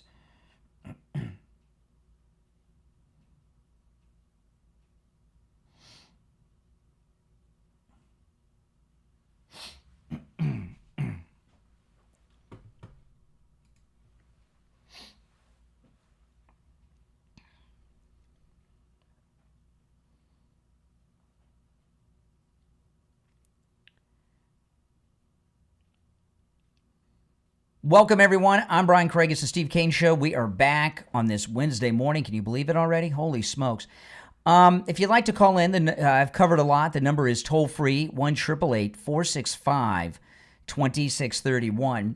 888-465-2631. It's a toll-free call no matter where you're listening. Okay, so Matt Gaetz was a guest on Tim Pool's show yesterday. And, you know, with all this stuff coming out about Charlie Kirk's text messages, losing a $2 million a month donor who's Jewish because he was having Tucker speak at his events. And there's Marjorie Taylor Greene's been talking a lot about AIPAC, which is the Jewish lobby. I want to play this for you guys. This is Matt Gaetz, and I want to hear your thoughts on this. I got two clips. The first one's the more shocking. You're supposed to do it in reverse order, but I want to play the first one first, the more shocking one first. He says something that's kind of crazy. Let me play. This is Matt Gaetz yesterday. Listen, and he's talking about when he was in Congress and AIPAC. Listen. Initially, I resented the fact that there was no appreciation for nuance. Like if you asked any questions about any decision of the Israeli government in any place regarding settlements, regarding Gaza, whatever, you were like, you had deviated from the script. And I just, in any policy area, I had resentment over that. And then I saw the way the AIPAC worked, and that was weird for like a country lawyer like me. I remember my first AIPAC reception, and like your fundraiser tells you have to go, and your chief of staff tells you have to go, your committee chairman all tell you have to go, and you get there and you wear this name badge, and I remember there's a QR code on it. And what we were supposed to do was go talk to donors, and then if they liked you, they scanned your QR code to make a donation, like on the spot. That's crazy. And so can you just imagine how demoralizing that is to like be told that your job for the next several hours to go chat people up, hoping they would scan you like a can of tomato soup on the way out of the meeting. I mean, it's literally purchasing. Right. And so I saw that and I was like, wow, that is so freaking weird. And then, I was in Israel I went multiple times, and I did not like the fact that I found someone in my room rooting around in my stuff that should not have been there at the King David Hotel when I came back to my room when no one was expecting me to be back in my room. And I just presumably Israeli law enforcement. Well, I don't know who it was. I just thought, like, this is weird. All of these things combined are odd, and then the policy outgrowth seems to be an obsession about the Middle East that has not served my generation well. Okay, so yeah, the second part was that was one full clip. So I don't have a second clip. That audio clip was both clips put together. But this idea of sitting members of the United States Congress walking around with a QR code for donors like that's pretty humiliating. I would not approve of that. I've never heard that before. And if I heard that from somebody else, I might not believe it. But I trust Matt Gaetz.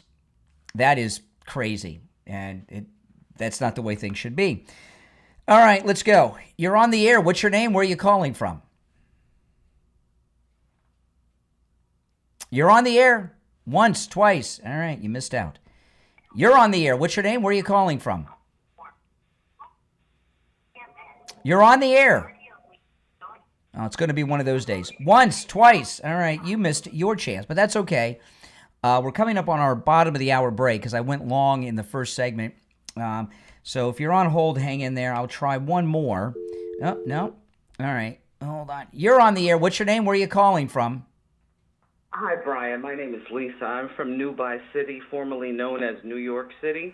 Okay. And, I just was calling in. Well, you're on the air. What's on your mind? I wanted to say, I appreciate the great humor. Being a Republican since I was 18 years old and being American as well as a native New Yorker, to watch the foreign takeover of this country over the years has been a true disappointment. And I'm glad finally someone is interpreting our POTUS, meaning I love our POTUS. I'm glad he is in the office interpreting our founding documents as well as the amendments to our founding documents that state as such what they state, and getting rid of these people emotionally interpreting how they feel it should mean. So I want to thank our POTUS. I want to say it's a tragedy that our soldiers are right now without money, and that many of our hardworking, true federal employees that deserve their money are working hard without pay due to a $1.5 trillion agenda to fund well, let me ask you that. Let's be a little more, since you're calling me from New York, and I am up against the break, but everyone's saying that Mamdani's going to win. I mean, how do you feel about that as a New Yorker? As I said, I am going to go with the transition, and I have another question because Mamdani is going to win. Can I still be MAGA and wear a hijab? Because I know I'm going to have to change things. Well, I know you're laughing. I mean, and you're excited. I mean, I don't know how much of his victory is because people have given up, or if he's really that popular among the electorate. I don't know. But I'm assuming, were you in New York on 9/11?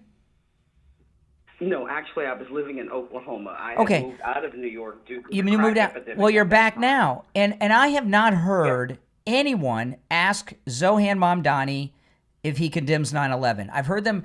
I know he's refused to condemn the Intifada. Anytime I talk to a New Yorker, and as well as I bring this up. As well as that Sharia law stuff. He's refused to denounce Sharia law. Well, I think if somebody asked him about the global Intifada. Well, if somebody hold on a second. Hold on a second. Global Intifada and Sharia law is kind of. I believe that if somebody in public asked him to condemn 9/11, I think he would pause before he even answered. So you understand what I mean? I believe you're right. I do, and I believe you're right because he paused when he was asked would he renounce or denounce Sharia law. Yeah. So I again agree with you. The global Intifada, which is why I have. 9/11 was a long time ago. 9/11 was a long time ago, but there's still a lot of New Yorkers who remember it. We had an anniversary last month. It's never over here. No. No. And that's the only that's the only thing that could turn the tide against this guy. Where are the 9/11 families? Where come on. Right. But again, 9/11 has become a tourist trap. Most of those people, because of the pain and anguish and the changes in New York City with the foreigner takeover of our states and cities, people not voting and their local elections only waiting 4 years. Listen, I'm late for the break. I got to run, but call me again sometime. You're a good caller. Take care. If you're on hold, stand by. We'll be right back. I'm very late for the break. I'll take a call during the break, though. Hold on. Let's go. You're on the air. What's your name? Where are you calling from? Yeah, this is Dave from Detroit, and I just want to talk about how stupid Bondi looked yesterday. What a retard she is. She's just a dumb bimbo. Can you give me an example of the moment where she looked the dumbest? Not answering questions asked by senators. As in, what question? That, I'm a dumb She drunk. looks stupid. She actually said that. She said she's a dumb drunk. She said that. That would be pretty stupid. Yeah. I missed that from the news. I didn't ask you for a hallucination. I asked you for something that she really said. In between the Cheeto dust in her throat, she should quit swallowing Trump before she goes on for hearings like that. What is wrong with you? Do you listen to yourself? You're a grown man. You're a grown man. Why would you talk that way about someone? She's a dumb Trump. She's a dumb tramp. Why do you say such crude things about someone? Don't like the truth. You don't like the truth, do you? I didn't ask you about what was true or not true. What kind of adult man talks that way? What kind of person are you? I understand, but think about it. Think about it. Think about it. Why do you use such crude language about a woman? Does it make you feel good? Whatever I want. It's America, is it not? I didn't say that you couldn't say it. I'm asking you why you use such crude sexual terminology. Do you enjoy talking dirty or something? Nothing. Hey, You are a classless. You're a class. All right, thank you for your call. You're a classless mental case. Classless mental case. That's what he is, right? I mean, come on. Gee whiz. No need for that. No need for that at all. Now, if you are a Medicare recipient, we are in Medicare open enrollment period, which is the only time of year that you can make changes to your existing Medicare policy. Call Chapter. They're going to review your policy for free. Doesn't cost you anything. No catches, no gimmicks. They'll review your policy for free. Chapter covers all 50 states, so no matter where you're located, they can help you with your Medicare. They'll review your policy at no charge, making sure you're not paying too much. The average Chapter client saves $1,100 a year on their Medicare. And since they cover all 50 states, they have access to all the over 24,000 Medicare policies out there. They'll make sure that you are in the right policy, all right? So give them a call, 805-754-3033. And if you're happy with your Medicare, still call them.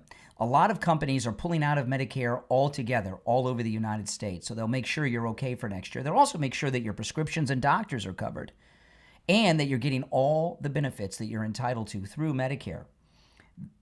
805-754-3033. 805-754-3033.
All right, we're back. I'm Brian Craig. You're listening to Florida's longest running radio show, The Steve Kane Show. A lot's happening. I want to cover a couple things. I was talking to the lady from New York. I'm done trying to help people in New York. Any time I get a New Yorker on the line, we have a lot of listeners in New York that listen to us online, a lot. Outside of Florida, the number 2 market that listen to this program online is New York City, which is amazing to me because New York City is the number 1 radio market in the United States. And when you guys are tuned in to us, instead of all these so-called big shots in New York City, that always makes me feel good. But that's our number 2 market, listener-wise, is New York City. And when I have somebody who's a New Yorker currently, I'm not talking about a transplant, I always talk to, and they've all given up. They've all given up. You're the last caller. She sounded like she's given up. Doesn't she sound like she's given up? What more can I say? I do bring up that condemning 9/11 question to pretty much every New Yorker that calls because I'm hoping they'll start asking that of their friends and someone will ask Zohan. I don't think he'll condemn 9/11. I don't think he would if he were asked. I really don't. I saw Governor Cuomo the other day. He's talking, well, if Zohan wins, Trump's going to do the Trump. He's making Trump the bad guy. Is he drunk? Governor Cuomo, he's as useless. He has as much chance as Curtis Sliwa to win. And Zohan is not winning because he's popular. He's winning because New York has given up. I mean, where's that spirit? That New Yorkers used to have to stand up. And it's not just that they've all left. No, it's still a very populated city. All right, let's take some calls. 888-465-2631. You're on the air. What's your name? Where are you calling from? Hey, good morning, Brian. It's Greg. Hey, Greg. Listen, a few items. Number one, I'm going to give you a solid piece of advice because, first of all, with regard to your health insurance, I don't know if you're an S Corp, LLC, or if you're not, get it. Then you can write your insurance off as a deduction on your taxes and not brag about, I stick my head in water, not ordinary water, but purified water. Distilled water. It was distilled water. I'm healed. It's distilled water. Distilled water. But guess what? I once scratched my cornea sleeping, and I didn't go to the ER, Brian. Where do you think I went? I don't know. To an ophthalmologist. Okay. I made an appointment. Within a couple hours, I saw it. I scratched cornea. They stabilized it, put a patch. In a few days, I was better. You don't rush off to the emergency room. If you have insurance, you can go see a doctor. It's not so easy to get into an ophthalmologist for an emergency. I did it. Well, you're my hero. You're the greatest.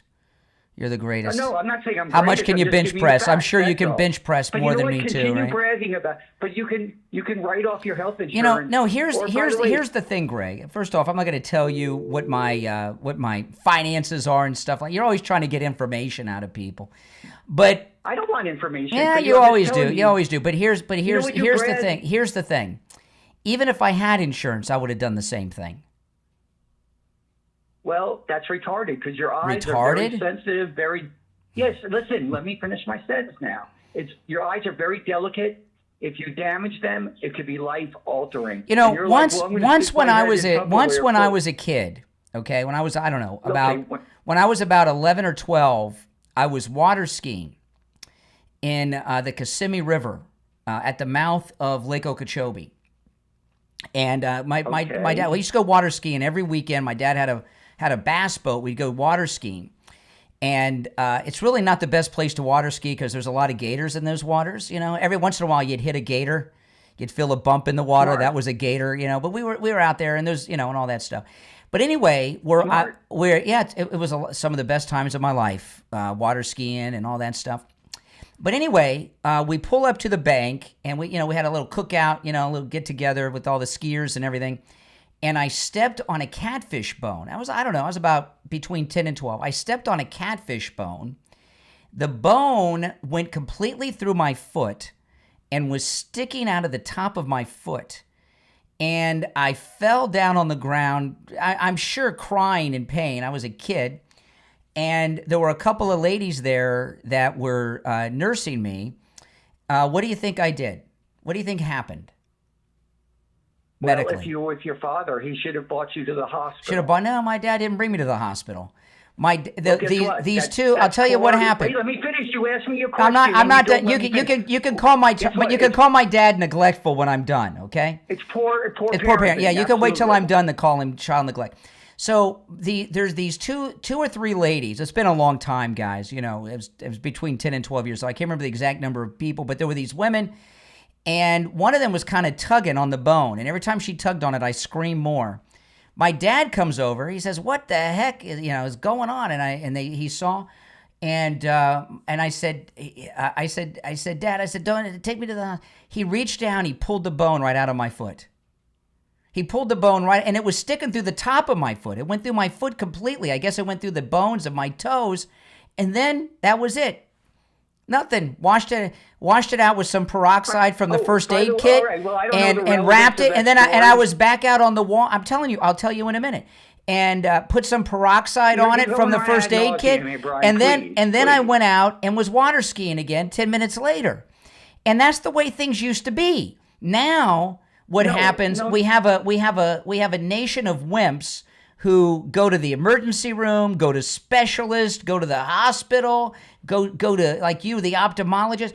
We used to take care of things ourselves, instead of racking up thousands of dollars in medical bills. Listen, right? Right, and you're right. I'm not gonna question. You know where I could go with this. That's what real men do. Right. No, know what grown men do? They take care of. They go to the emergency room like a pansy. You don't let me. You never let me finish a sentence. Okay. All right. Tell me what a pansy would do. Not what a pansy. If that was my son, I would take him into a hospital, get it treated properly, and ensure. What happens if you got an infection and you had gangrene? I did another thing when I was a kid. I was a cub. Let's get back to the initial comment. I did another thing. I did. I was in. Were you ever in Cub Scouts or Boy Scouts? Boy Scouts, but I didn't like it. Really, you were in Boy Scouts? What? Really? Yeah. You went? Yeah. Okay. Yeah, I like sports better. I was in Cub Scouts. Unlike you. You know what Do you know what a Weeblo is? I told you I didn't even do Cub Scouts really. If you were a Boy Scout, you would know what a Weeblo was. You sure you were a Boy Scout? And you're not just. Well, listen. Why would I lie about that? I told you I didn't enjoy it. Because you're a liberal. Okay. So anyway, I want to play. You know what I wanted to do? I don't care. I don't care what you wanted to do. Nobody cares. Nobody cares. Like a real man. I know, like a real man. I know. Yeah, I know. So in Cub Scouts, I know. You're too small to play. In Cub Scouts and Boy Scouts and Weeblos is between Cub and the brown shirts. It's called Weebie Loyal Scouts, combined to form Weeblo. We used to do those races with the little cars.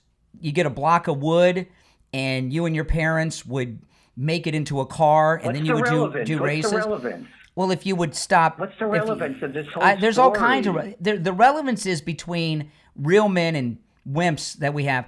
So what you did, you got this block of wood that they gave you, and you and your parents would turn it into a small car for the. Brian, please, come on. This is boring. Come on, please, let's move forward. No. Your audience and myself. No, I know where I'm going. I know where I'm going. So you would take this block of wood and you would saw it and turn it into a car. Well, I decided I was going to do that on my own with my cousins. And you use a jigsaw. So I went out, and my grandparents. My grandfather had like this work shed. We went out, and me and my cousins were all about 10, and we turned the jigsaw. It's a tabletop jigsaw. Brian, I'm hanging up. No, I'm hanging up on you. Goodbye. And to make the car, my hand slipped, and one of my fingers, I still got a mark on it, slipped and went right into the jigsaw. Yeah, the Pinewood Derby cars. My finger went right into the jigsaw, about halfway through my fingernail part of my finger, cut through not just the skin, cut through the bone, about halfway up my fingernail. You could, and it didn't hurt at first because it happened so quick. And I looked at my finger and I opened it up and I could see all the way down through my finger. So It was at my grandparents' house. My grandparents were retired. My grandmother was a retired RN. She worked in a burn unit at a hospital in Columbus, Ohio. And me and my cousins, we run into the house. Grandma, Grandpa, I just cut my finger on the saw. My grandfather, he says, "What the hell are you doing using the saw?" And I said, "Grandpa, look." And he looked and he saw what happened and he got my grandmother. You know what my grandmother did? She went and got some peroxide and then she went and got some bandages and bandaged it up. And I never went to the hospital. Never went to the hospital. And it went all the way through the bone, halfway up through my fingernail. I can still kind of see the line where it was if I look hard. It's on this finger right here on my left hand. And I can still the only reason I can see the mark is because I know where it is. It healed up fine, halfway through the bone, part of where the fingernail is. She put some peroxide on it and wrapped it up with some bandages. I never went to the emergency room, never saw a doctor. Right? That's how things used to be. None of this running to the ER and specialists and surgeons and orthopedists and running up 30, 40,000. If I did that today and I went to the ER, what would the cost be at the ER? And they would have done the same thing Grandma did. Put some peroxide on it, wrap it up, right? And I'd had a tetanus before, so I didn't need another tetanus. I'd had one within the last 5 years at that point, so I didn't need another tetanus shot. That's all. That would have been it. But how much would that cost? If I went to the hospital today, how much would they bill insurance? And if I was an illegal Mexican, how much would they rack up for that? For that same thing that Grandma just put some peroxide on and some bandages and a Band-Aid. Yeah, that's the way it used to be. Now, if you're some liberal, you probably think I was an abused child. No, I was not an abused child. I was raised tough. That's how you used to raise kids. Not all this, not the Greg Two's pansy way of parenting. All right, if you're on hold, stand by. We'll take our calls after the break. Oh, let me talk about Coastal Weight Loss Secret. Oh, man. Coastal Weight Loss Secret. I was telling you guys, I was in church with my daughter on Sunday, and of all the guys sitting around me that were my age or a little younger, a little older, I was the only one with a flat stomach. I was the only one with a flat stomach. Those of you that saw me at Wings Plus on Inauguration Day, I am not the man I was, okay? I'm about half the man I was, literally. When I saw those pictures of me at Wings Plus on President Trump's second inauguration day, I was embarrassed at how I looked. That was the day, actually, before I went to Wings Plus, I went over to Coastal Weight Loss Secret for my consultation. I went from Coastal Weight Loss Secret to Wings Plus that day for the president's inauguration. And I've lost over 35 pounds since, many inches off my waist. I have a flat stomach. I'm at the weight I was when my wife and I got married 29 years ago. My results are typical. You can lose 10 to 20% of your body weight in just 60 days. It's easy. There's no drugs, no prescriptions, no shots, no injections. You don't starve yourself. I didn't even exercise. Give them a call and set up your free consultation. And remember, they can help you no matter where you are located.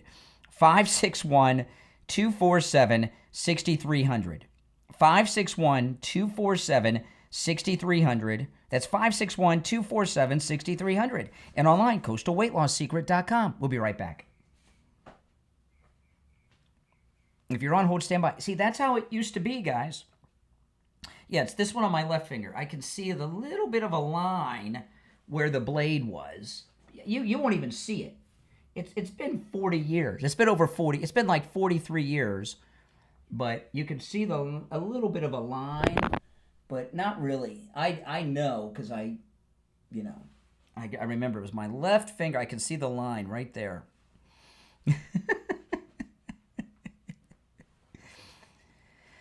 I am sure that you guys have experiences like that too growing up. That's right.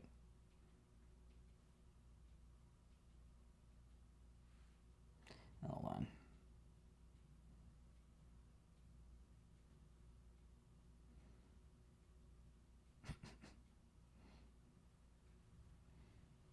By the way, do you guys think Greg was a scout? I don't think so. I don't think so. First of all, who goes directly into the Boy Scouts? Right? Most people start as Bobcats or Cubs or maybe a Weeblo. I don't know too many guys that go in as a Boy Scout. I never made it to Boy Scouts. I didn't go. I got out before that. Before you're a Weeblo, and then you're a Scout. I can't remember what the age breakdown was. Weeblos are. How old are Weeblos? 11, 12. I can't remember.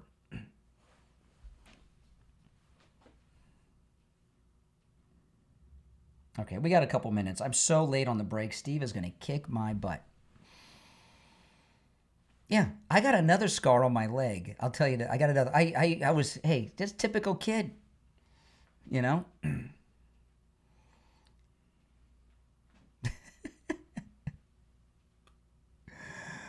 Oh, my goodness. Oh, my goodness. If you're on hold, stand by. I'm going to take the calls when we get back. Yeah, I got another injury once. This one, I remember this one too. I was about 13 or 14.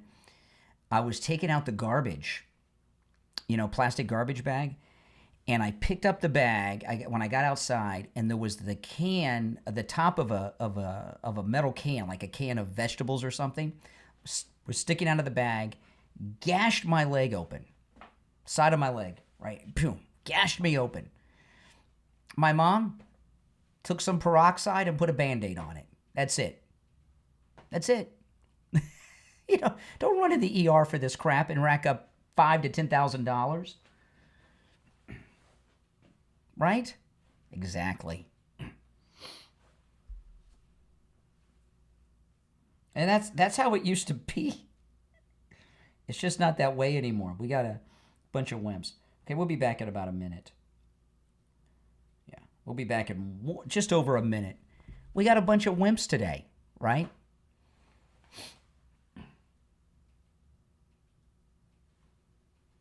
If you're Gen X or older, you know exactly what I'm talking about.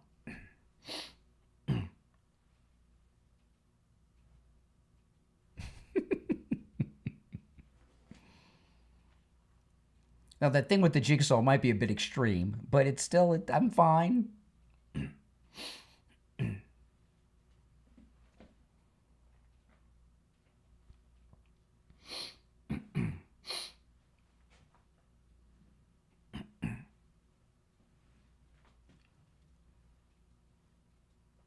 I never used a jigsaw again, though, I'll tell you that. Never used a jigsaw, ever. No, I never got stitches. I've never had stitches.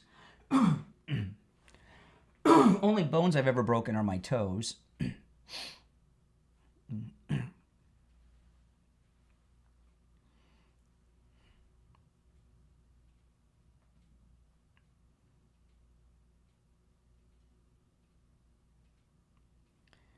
Welcome back, everyone. I'm Brian. It's the Steve Kane Show, Florida's longest-running radio show. All right, back to our phones. You're on the air. What's your name? Where are you calling from? Hi, Brian. This is Rebecca from Plantation. Hey, Rebecca. Brian, I've been listening. How are you? Listen, I've been listening to you for eons, and I'm not going to defend Candace Owens. I don't think you heard her show completely yesterday. She never had said that Mossad killed Charlie Kirk. She actually said yesterday that it was deep state.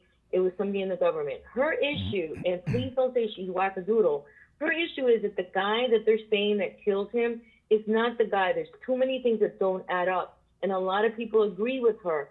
So when you just do a broad brush and say she's wackadoodle, there is something there. So many people have said that things do not add up. The text messages, the fact that he was seen eating ice cream. No, listen. When the guy that monster that shot up Marjorie Stoneman Douglas, do you remember where he went after he killed all those kids? No, I don't. He went to Subway at Walmart that's behind the school. There's a Subway inside the Walmart there. And then he went to the McDonald's. Okay? Okay. So when you got these psychopaths do. Now, with that being said, I do believe it was a deep state government thing. I think the same people shot him that shot President Trump. The shooter did it, but he's a patsy. And that's what she's saying. No, she's saying it now, but she's been implying Mossad. Do her show you. She's been. No, there is connections to Mossad. See, I was right. Okay. Mossad didn't have anything to do with that. But you don't know that. You don't know that. There could be. But the question is, you need to question. The point is, question it. That was one of her most dearest person in her life. If you had listened to her show yesterday, and again, I'm not here to apologize for her. I just want you to know that there's more to the story than what. No, one of the things. I give you an example. I'll give you an example. One of the things she said yesterday is spot on. They had two guys to do diversions that claimed to be the shooter right after, right? To buy the patsy time to escape. The shooter was the shooter. This gay guy was the shooter, but he was a patsy for a deep conspiracy that he's not even aware of. And a lot of people don't think he was the shooter. They don't. There's no question about it that he was there thinking he was the shooter, just like with Oswald. He confessed to his dad. He confessed to his dad and surrendered himself. No, the dad is saying no now. Well, now he is. That's not the truth. That's not the truth. Mm-hmm. I'm telling you. And what's bothering me the most is I am a huge Trump supporter. I'm like one of the biggest people down here that supports Trump. Yeah. And I just cannot believe that the FBI is hiding, is not telling the truth. And you know what? The boyfriend or the girlfriend, whatever, she believes because of different things that she's come across that he's probably working for the FBI. I'm serious. Working for who? FBI, working for who? For the government. No, listen.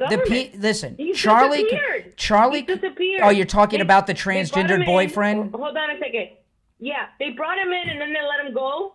And now he's disappeared? I'm telling you. Well, just because we don't know... Hold on. Just because we don't know where he is doesn't mean that the government doesn't know where he is. Because he's working for the... I'm telling you, there's something there. And listen.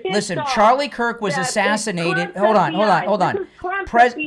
Charlie Kirk was assassinated by the political establishment and the deep state in an effort for the Democrats to win the White House back. Or, listen, they shot Trump in Butler. Agree. They shot Trump in Butler, and the plan was to nominate Nikki Haley and Ron DeSantis, him at the bottom of the ticket, and her. Yes, we heard all that before. So that's all I true. Agree. So what they assassinated Charlie Kirk to try to get an establishment person or a Democrat back in the White House. That's a fact. Agreed. Yeah, but the transgendered boyfriend... believe me, they know where he is. Just you and I don't. All right, hey, listen, I gotta run. Okay, let's take some more calls. You're on the air. What's your name? Where are you calling from? Hello? Yes. Brian? Yes. Brian, the mask lady. Louise, the mask lady. Yes. Yes. Apropos of what you were saying about the emergency room and so on, what about, what's bothering me? The roller coaster guy they're going to probably try to sue Universal. The guy who died after he got off the roller coaster. Friday is open phones, Louise. I have no idea what you're talking about. It's on Friday. You're on the air. What's your name? Where are you calling from? By the political establishment. You're on the air. Hi. Hey there. What's your name? Are you there? Yeah, I'm there. Michelle? Michelle. What's on your mind? I'm calling from Baltimore County, Maryland. All right, Maryland. What's on your mind? Well, what's on my mind is you're absolutely right. The younger generation needs to toughen up a bit. Wimps. I once had one of those plastic toothpicks go through my foot right before I turned about 40 years old. And I didn't want to go to the emergency room because I wasn't going to sit there and wait in all this agony with this toothpick going through my foot. So I pretty much very strongly encouraged my daughter-in-law to grab a pair of pliers and pull it out. She's like, all right, we got it out now, so let's go to the emergency room. Yeah. I'm like, well, why? What do I got to go to the emergency room for? Yeah. You know, one time I stapled two of my fingers together. I had a stepmother who was a school teacher when I was a kid, and I was hoping, and I stapled two fingers together. They pulled the staple out of my fingers. I didn't go to the emergency room, poured some peroxide on, gave me some Band-Aids. I stapled two fingers together. Today it'd be a $10,000 bill at the ER, and that's what the illegals. And by the way, the reason we're talking about this is what the illegal Mexicans have been doing, using our ERs as free clinics for things that you don't need to go to the ER for. Exactly. Hey, listen, I got to run for the top of the hour. I appreciate the call. It's the Steve Kane Show. I'm Brian. Back after this. It's true. Oh my goodness. Yeah, these two. It had to be these. I was just staple these two fingers together. Yeah.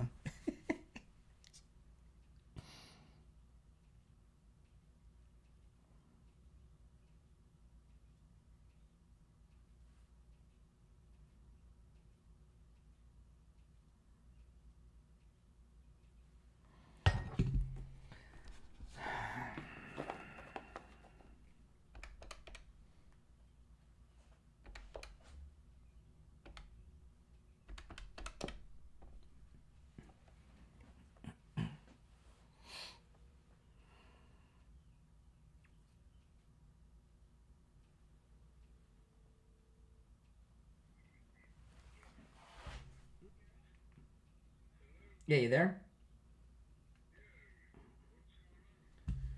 Nothing. I'll put you on hold. We'll be back in a couple minutes. Okay. Hold on.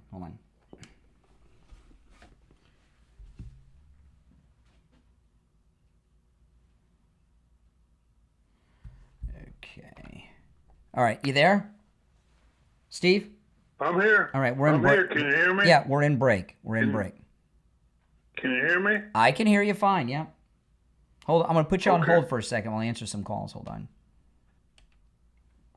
No, what I was talking about a lot of things. What we were talking about at the end is the shutdown with what they're. That's what I was talking about. Well, the shutdown is important. Yeah. No, we were talking about. Were you listening? I don't know what I've been listening to. But Okay, I'll tell you what. We were talking about. The Democrats are. It started with Greg. The Democrats are. They got the government closed. Well, I'll tell you when we get back. Let me tell you when I get back, because that'll be more. It'll be better. I'll brief you. Yeah, that sounds good. Oh, man. Give me a good hook. Okay. Got about 40 seconds.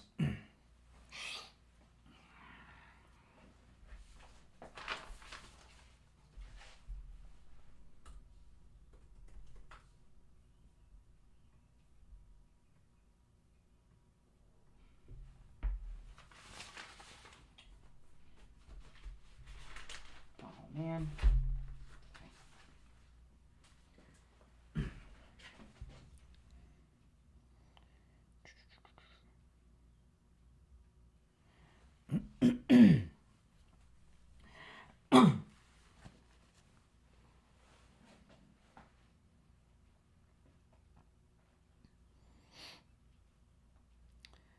All right, the third hour has begun. My name is Brian Craig. You're listening to Florida's longest running radio show, The Steve Kane Show, on the radio since 1977, celebrating 49 years on the radio. Steve Kane's joining us, and you wondering what we've been talking about, because it was a little, I can see if you just... I've been sort of wondering. Yeah, okay, well, I'll explain, okay? We're talking... It started with Greg, too. We're talking about the government shutdown. And yes, I got a great call earlier in the show from an Air Force staff sergeant whose payday's coming up, and he's worried. Usually they get paid early. They do direct deposit. They get paid like early. So even though they usually get paid a week early, so we didn't get paid. And we learned something interesting. I was shocked. Do you know how much an Air Force staff sergeant's making a year? How much? What do you think? A staff sergeant, 4 stripes. I don't know. $90,000 a year. I was shocked. I wasn't shocked. Boy, they paid well in the military. I didn't realize they paid so well. I didn't realize they paid. Staff sergeant's not that high. That's just 4 stripes, right? Yeah, my son is in the Army. Is the highest paid guy in the family. Yeah, he's got a specialty and he's an officer. So I didn't, but this guy's he's an officer. This guy's enlisted, and I was surprised. But anyway, we were talking about the government shutdown. They're not supposed to get paid for a week. They get paid on in 7 days. But he was telling us that they usually get paid early on direct deposit. So now they're really not getting paid. They're normally getting paid right now. And Mike Johnson had a really good press conference. He said something about. He said, Chuck Schumer's been in Congress since I was in the 3rd grade. I couldn't believe it. I know, I heard that. And he's Speaker of the House of Representatives. That's crazy. Time to retire with your $80 million, Chuck Schumer. But anyway, we were talking. They've shut down the government so that illegals can have their free health care. And they keep saying, well, they don't qualify for Medicaid. Well, they do. They go to the ER and they have to treat them. So we were just talking, I was just mentioning some things that wimps go to the ER and, basically we were playing a little game. What would an illegal Mexican do? And we were just talking about some things that illegal Mexicans and wimpy guys today go to the ER for that back in our day, we just toughened it up and, used some peroxide and Band-Aids. The good old days. The good old days. And we were, I was just sharing a few injuries that I had that you would go to the ER for today that, because I had that's what we were talking about. What had happened is, Steve, last night, one of my cats scratched my eye, the white part of my eye, and it hurt like a sun.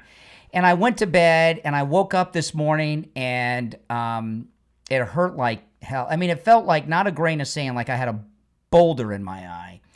So what I did is I took a gallon jug of distilled water and poured it out into this big Tupperware bowl. And I put my face with my eyes open in the water and opened up my eyes and washed it, and I'm fine now. An illegal would go to the ER and rack up $10,000 in bills and scans and ophthalmologist and everything else. Sense. Exactly. And I spent $1. That all makes sense. I spent $1 or $2 of distilled water to do what an illegal Mexican would spend $20,000 of our tax money for. That's what we were talking about. What is the overnight status of the government is still closed. And I was and this is I was seeing. I'm hoping. Did you see what the air traffic controllers are doing in California? No. They're walking off the job. At the Burbank Airport. Burbank Airport is the airport at Disneyland, and I believe Burbank is John Wayne Airport, and not LAX. They've walked off the job and turned tower controls over to LAX and other airports where they can't even see the freaking runways. And I was reading this morning that there were other air traffic controllers that are not reporting to work, causing delays because they're not getting paid. Well, I'm hoping that President Trump, because he remembers this, does what Reagan did and fire those guys. That would be nice. What do they do? They're putting. I would not fly right now. And if these air traffic controllers are liberal activists and they're walking off the job when they're not going to get paid at home either, they're endangering the skies and endangering lives. They should all be fired. The Army has and Air Force have air traffic controllers. Bring in the military. I'm wondering why Trump hasn't thought of that. Maybe he has. He was talking yesterday, or maybe somebody's listening that can whisper this in his ear, But Reagan, he knows about Reagan firing the air traffic controllers, and there's a lot of news stories about these air traffic controllers walking off the job. And that was a big deal. I was a kid, and I remember it. For those that don't, when President Reagan was president, the air traffic controllers of America went on strike, right? Remember? And Reagan fired them all and brought in military air traffic controllers to manage the towers and scabs, Screw them. It taught them a lesson. Exactly. And the today's air traffic controllers are probably too young to know about the Reagan firing them. So, and I guess I don't know who they're employed for, but I guess the federal government has some type of oversight on the air traffic controllers. I guess they work for the FAA or something. I don't know. But what a beautiful, The thing that when I was falling asleep last night, I was watching, the president was threatening to fire people and not take them back. Yes. I'd like to see that happen. Yeah. I really would. Yeah. These Democrats are just too much. All right. Do you want to take a call or two before we break? Okay. All right. Okay. All right. Let's go. Let's go. You're on the air. What's your name? Where are you calling from? Can you hear me okay? Yeah. Yes. Good morning. IB. Hey, Uncle Steve. How you been? IB, how are you doing? I'm doing awesome, man. I'm swell. Nice to hear your voice live. Hey, Brian, a couple of quick Swell. things. How old are you? I haven't heard someone use swell outside of Leave It to Beaver. What the heck? Who says swell? Knock it off. Knock it off, Brian. We talked about that before. On your Did we? I don't show. remember. Knock it off. Okay. Hey, yeah, but that's funny. Yeah. Swell. All right, Beaver. That's just old-fashioned talk because Steve is old-fashioned. I'm kind of okay, anyway. Beaver. But the first thing is before I talk about what's going on with the shutdown. You made me just realize something, that I had my first injury on my right hand when I was a little kid. I got ran over by a car. Probably a pedo was chasing me, and I ran across the street, got ran over. I didn't go to the hospital. I went home. The guy didn't even drive me home. Yeah, but what would an illegal Mexican do? Cry to mommy to go to the hospital. That's right. And when I was in the fifth.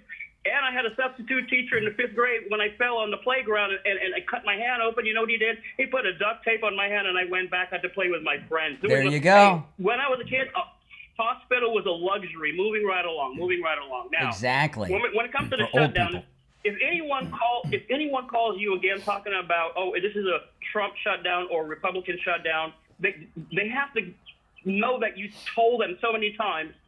The Republicans only have a certain amount of people. They need some of the Democrats to come along to make it happen. The Democrats say we're not going to come along to make it happen. Therefore, the Democrats are shutting down. And Trump is going to find another way because he's the genius. He's the brainiac. Trump's going to find another way to pay these people somehow, some way, even if it's through tariffs. Well, he did. He mentioned yesterday that they're going to cover like the WIC, for the baby formula and stuff that women have, that they're going to use the tariff money for that. And he told the Navy over the weekend at that 250th naval birthday celebration that he's got a way to pay the military. I think he's just not announcing it so they don't go to some federal judge and order him to stop paying the military. Just like he doesn't let them know when we was going to hit Soleimani, because they're going to just try to impede him somehow, some way. But there's a lot of monies in different places that he can use. And this Charlie Kirk death, I never talked about it. Believe me, I was crushed, like being hit with a hammer. Well, listen, I got to run, IB, but I'll give you the last word. What people have to know is one of the guys who said that they did it, they shot him. He was also at September 11th and at January 6th. That guy really looked into his travel. Really?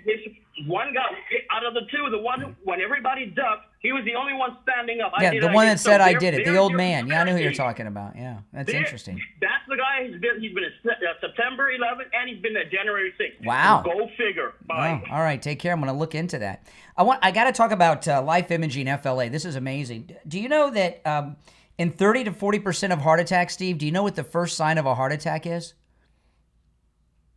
Instant death. That's right. That's right. That's right.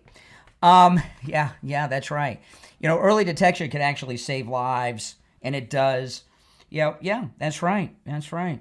Life imaging FLA, their scanning process, there's no dyes. You don't have to get undressed. I wore my shirt and jeans, even kept my watch on when they did the scan. It takes just a few minutes, and it's amazing. Now I found out that my heart is I've got the heart of a 20-year-old. No blockage, no plaque buildup. My body is cancer-free, and I've got great peace of mind. However, there's people go in there every day and find out that they have blockage, right, or that they have a cancer. Because life imaging FLA's scanner can detect heart disease and even some cancers before you show any symptoms. It's really amazing. Give them a call and schedule your free heart scan now with just a few minimum requirements. That's valued at $699. From your cell phone, just pick up your cell and dial pound 250 and say free heart scan. That's pound 250 and say free heart scan. You'll be connected in seconds. Again, that's pound 250 and say free heart scan. You'll be connected. Life Imaging FLA has locations in Broward, Palm Beach, and in Miami. Give them a call. We'll be right back. All right, I'm going to put you on hold, Steve. Hold on.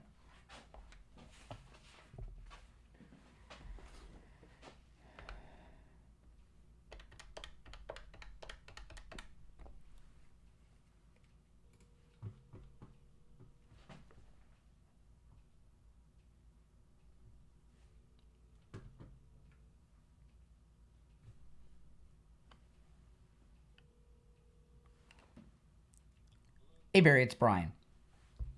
Hey, great. Hold on.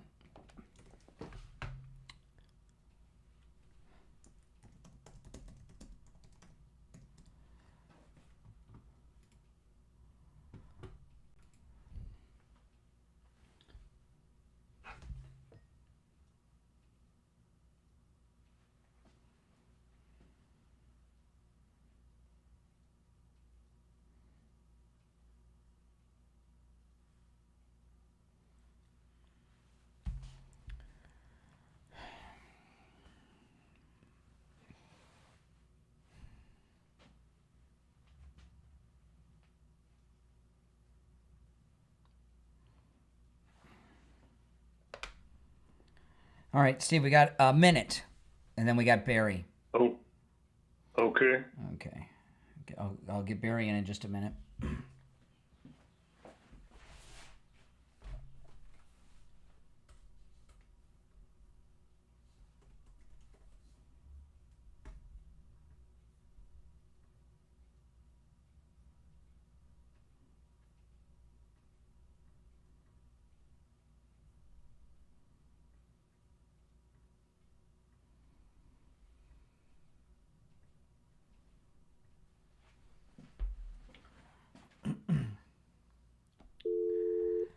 All right, Barry, we have about 30 seconds. Okay, thank you.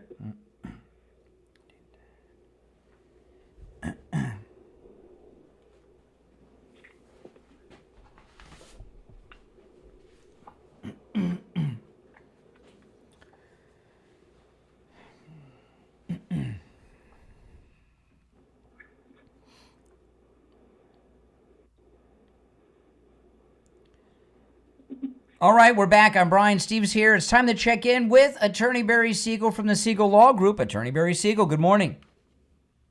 Good morning. How are you gentlemen doing today? Doing well. What do you have for us? How are you, Barry? I'm doing great. Thank you. Thank you. Yeah. So we have, with the new season coming, we have some exciting things coming up. And yesterday we just held one of our regular revocable living trust seminars here in Boca Raton. On Thursday, tomorrow, we're actually doing a Medicaid planning seminar in Boca Raton at 4 p.m. at Spanish River Library. So if that's something that you have been meaning to attend and you haven't had a chance, tomorrow afternoon at 4 p.m. at the beautiful Spanish River Library.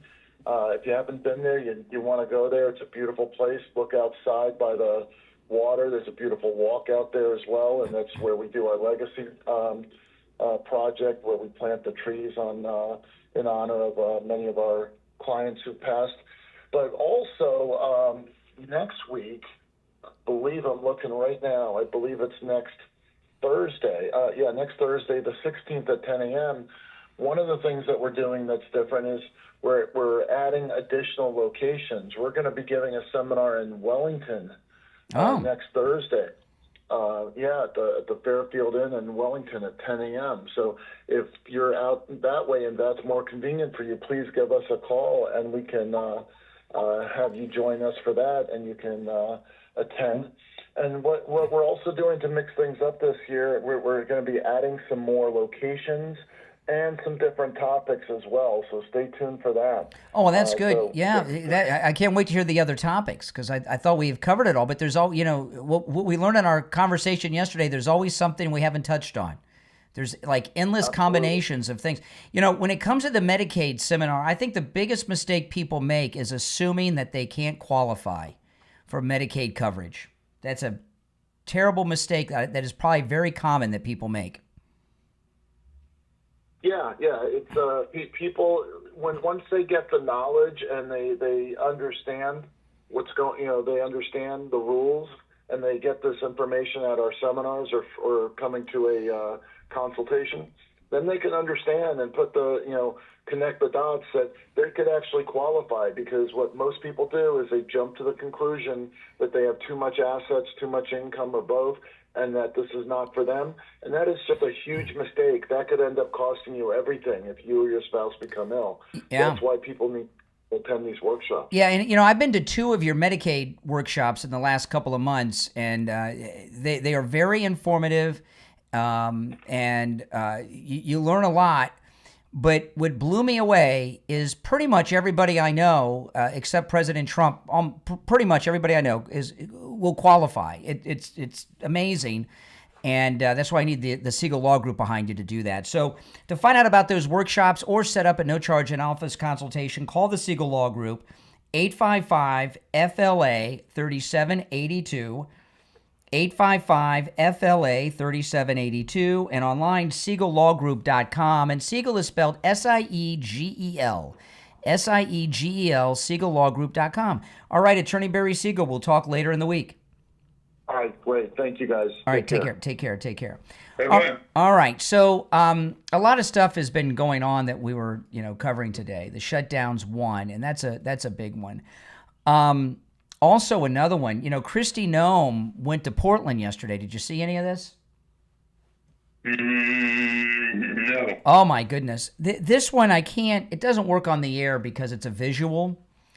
But Kristi Noem, she's very tall, but she's very skinny. And she's always dressed up with her hair all done and everything else. She always looks great. And she doesn't look like the Secretary of Homeland Security. But she's so commanding. She's tough. And, she met with the chief of police for Portland, who's a guy. He's not one of these DEI women with preferred pronouns. It's a man. And you see her. Somebody was recording, on their cell phone. I'm not sure who it was. Might have been Benny Johnson. I don't know who it was. But you see in the background, she meets with the chief of police of Portland. She walks out of his office, and you can see the face on the chief of police of Portland. He looks like he's going to cry. I don't know what she said to him in that closed-door meeting, but you might see this on, hold on, put you on hold while I answer some calls. Okay, you back with me, Steve? I'm with you. Okay, yeah, but you can see it. He puts his head down. I'm not exaggerating. He looks like he could cry. He's going to cry. I don't know what she said to him, but he was scared. And he looked like a real cop, not like that weirdo governor they have of Oregon who looks like Rachel Maddow with white hair.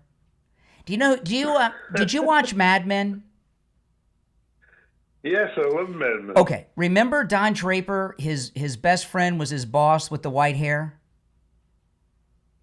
Do you remember? I can't remember the character's name. Time. Oh, that's what the governor of Portland, or I'm sorry, the governor of Oregon looks like, except the governor's a woman, right? Kind of looks like Rachel Maddow with the white hair.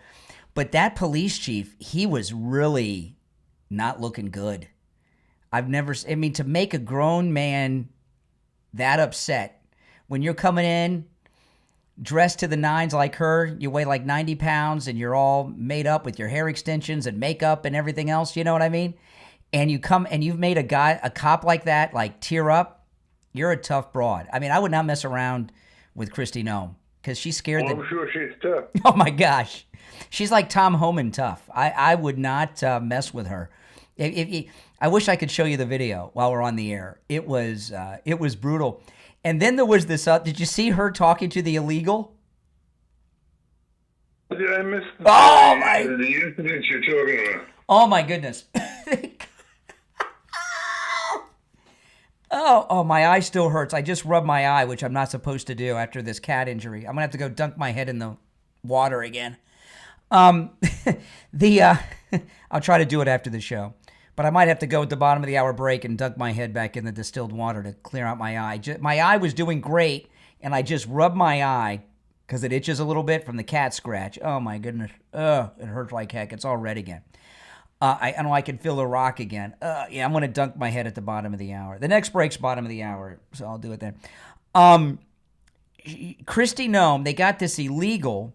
He's in the back of a Homeland Security car, Border Patrol car. He's handcuffed, and he asks her to let him go, but he does it in broken English. And she's like, no, let go. You know how sometimes you speak English in a foreign accent when you're talking to someone that doesn't speak. She's like, no, let go, no, let go.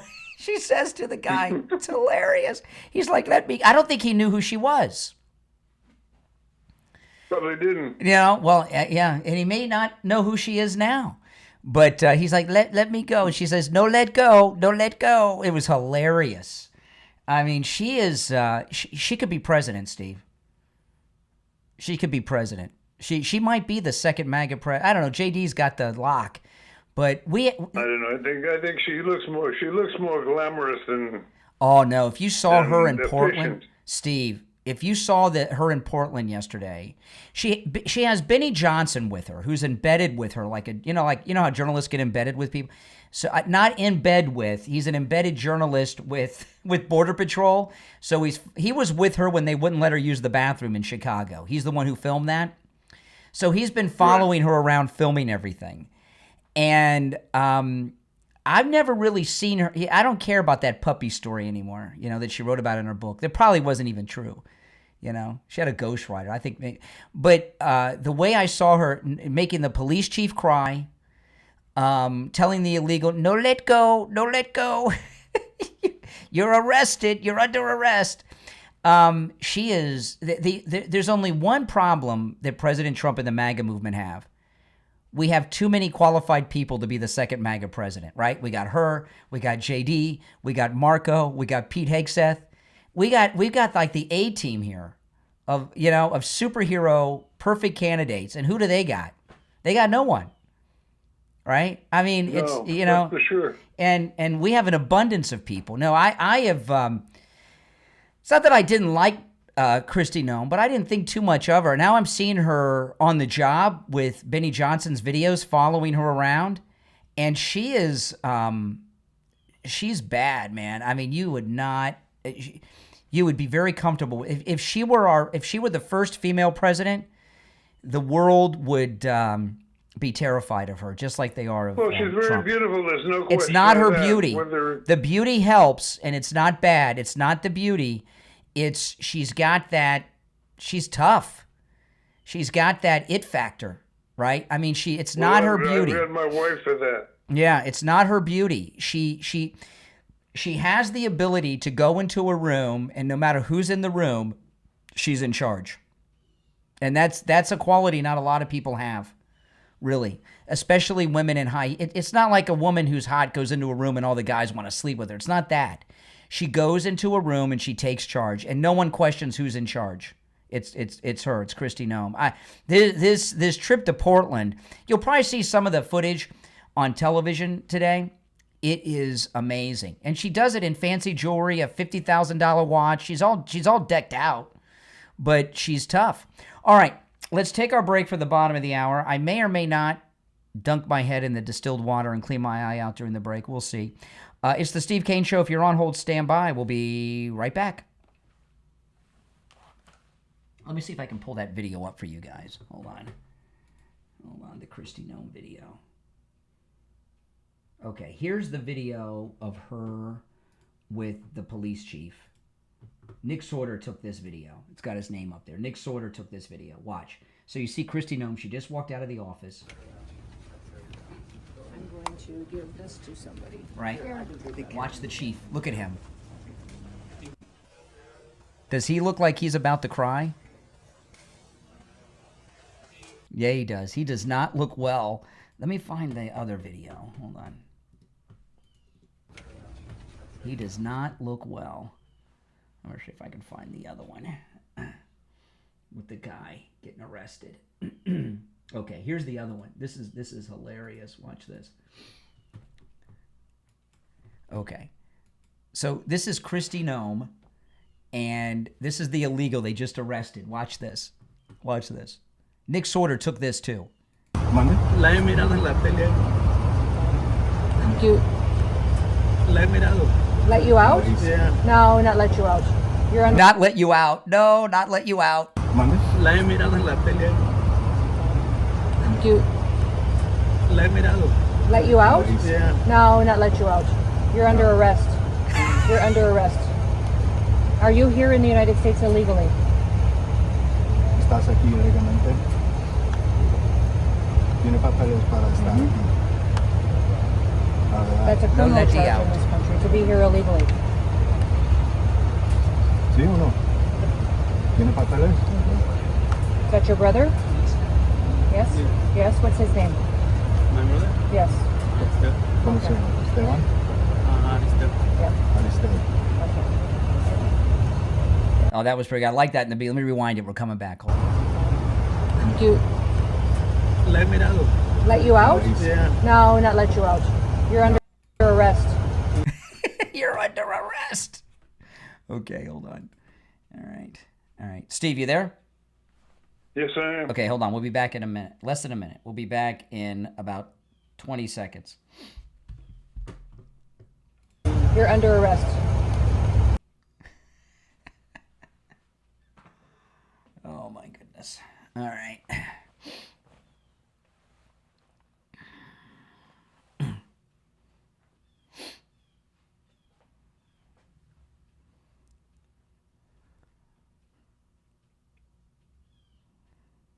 All right, we're back. I'm Brian Steve Cates here. I watched the video during the break. The guy says, "Let me out," and she says, with a heavy accent, she says, "Let you out?" He said, "Yeah." She says, "No, you're under arrest. No, let out. You're under arrest. You're going to jail." She is so good, Steve. She is so good. All right, you want to take some calls? Yeah, it'd be good. All right, let's go. You're on the air. What's your name? Where are you calling from?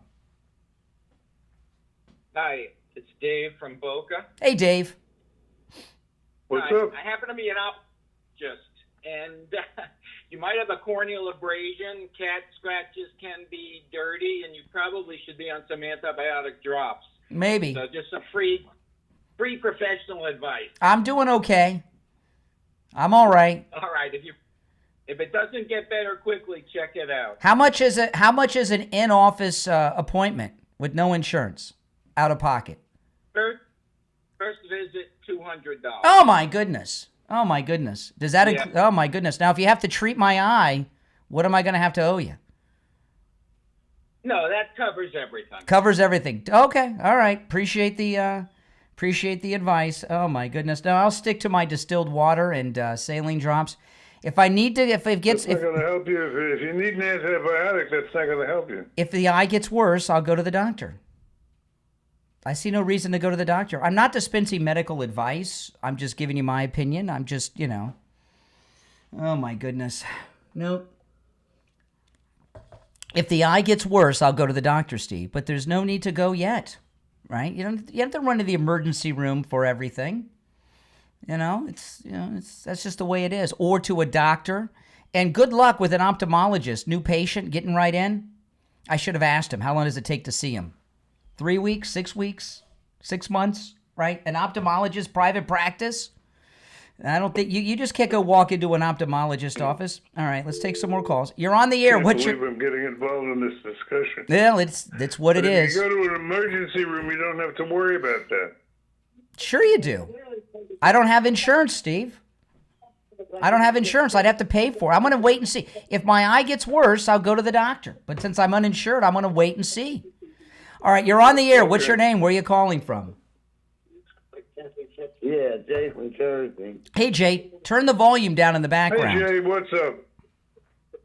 Hold on 1 second. Let me turn my TV down. I'm not at work today. Don't feel good. Oh. I'm calling because earlier today... We'll go easy with you. Today, yeah, just try. Yeah, go easy with me, Steve. Yeah, I really need that. Earlier today, I heard you talking about how the pro-Israel and all that kind of stuff and how it's gone too far and it's gone too long. My thing is about the fact that when I said it was going too long and going too far and that Israel did too much, they've just demolished everything. Everything. There's not even a peanut standing. Yeah. You said I was wrong. Well, how come you're right now, but I was wrong then? I don't remember the call. It doesn't matter if you remember. Just go with the fact that but the you're difference saying that it's going too far. there's a difference between you and me. Okay? Jews can do no right in your mind. Yeah. Jews are never right in your mind. So no matter what We're a Jew talking does, about- you don't like Jews. Can you So focus? You can't focus whatever a here. Jew does, you're going to say is wrong. So you have no credibility when it comes to Jews. Can you focus 1 second and go with the part that you said is gone too far, too long? Tell Can me you something bring good about it. focus? Tell me something good about a Jew. Can you? Yeah, see what I mean? Are you retarded? See what I mean? No, you're just Can an you focus on anti-Semitic what I bigot. asked? Can you focus on to answer I the question am. that I Don't you asked? understand? I did answer your question. No, you didn't. The answer I gave you was not what you were prepared for. I said it.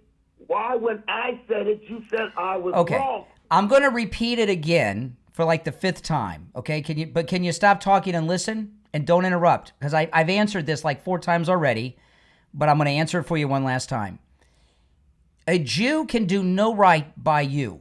So whatever a Jew does, you're going to say is wrong. So when it comes to Israel and Jews, you have no credibility because Jews are always The wrong to easy you. way to do it is just ask him what have Jews or individual Jews done that you approve of. Yes. It's easy to shoot down. Go ahead. Yeah. Well, then once I This is dead air. about how once I tell you about Can how you I think of feel it? about the Jews, Tell me one good thing. Hold So on. why would Hold I- on. I No, wasn't- I'm not gonna hang up. Just tell us one good thing about the Jews.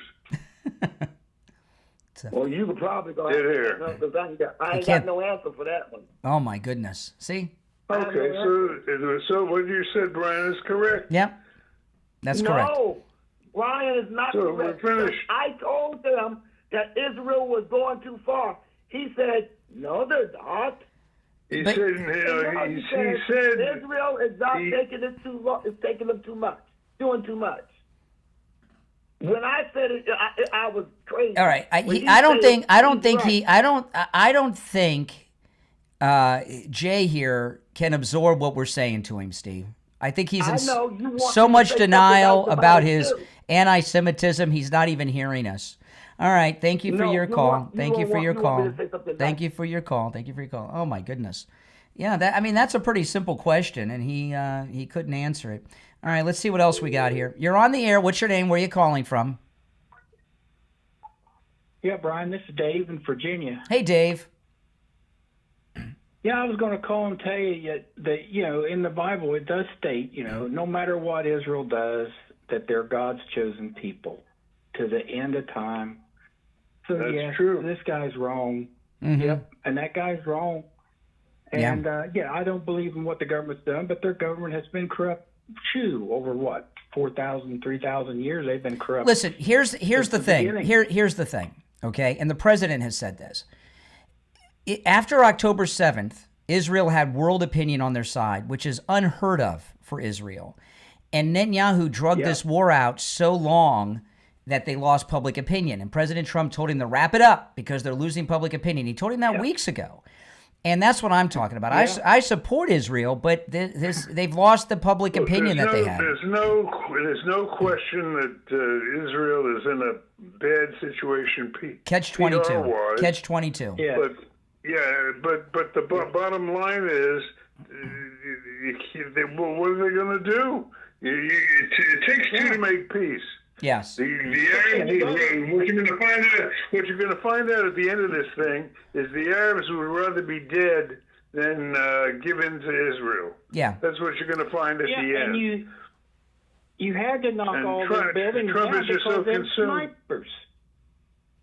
And snipers up in the roofs of those big buildings, you got to knock them all down. That's correct.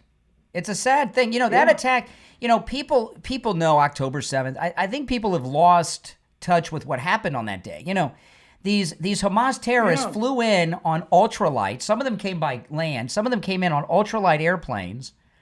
And they didn't just rape and kill people at the music festival and kidnap them. They went into a local residential community first thing in the morning while families were having breakfast, and they raped the mothers and the daughters and killed them and kidnapped them and killed the kids and killed the dads and kidnapped them. And what they did was so brutal, and people have lost touch with what happened on that day. And then look what they're doing up in Michigan right now. They had that 5,000 man march in the cities up there at Dearborn. Yeah. I thought, my goodness, that's Yeah. got to stop. Yeah. See, Yeah. here's the thing. There's nothing Israel is going to do that's going to stop them from being attacked by the Muslims. The deal that President Trump offered them, basically everyone in Gaza just won the Powerball lottery. But they just have to agree to one thing: stop killing Jews. And that one thing, they just can't get over that hurdle. Oh, you've gone too far, Trump. We can't stop. What do you mean? I mean, come on. He set them all up for life, in living a life of luxury and abundance. If they just stop killing Jews, they get their But they don't want peace. They're correct. fanatics. It even gives them their Palestinian state that they're always griping about. Those people See, could have. the problem is you're discussing this as though most of you. The problem with what you're hearing is most people are giving not the Israelis but the Arabs, giving them credit for logic and reason. Exactly. They don't have logic and reason. They're psychotic killers. It's like trying to negotiate with just a bunch of killers. It's like trying to negotiate with the Klan. Nothing you do, they're still going to hate blacks. Okay, there's nothing you can do. Yep. No, nothing You're can do. With talking to you. good talking. The Palestinians, I mean, what they are basically, Steve, are Nazis.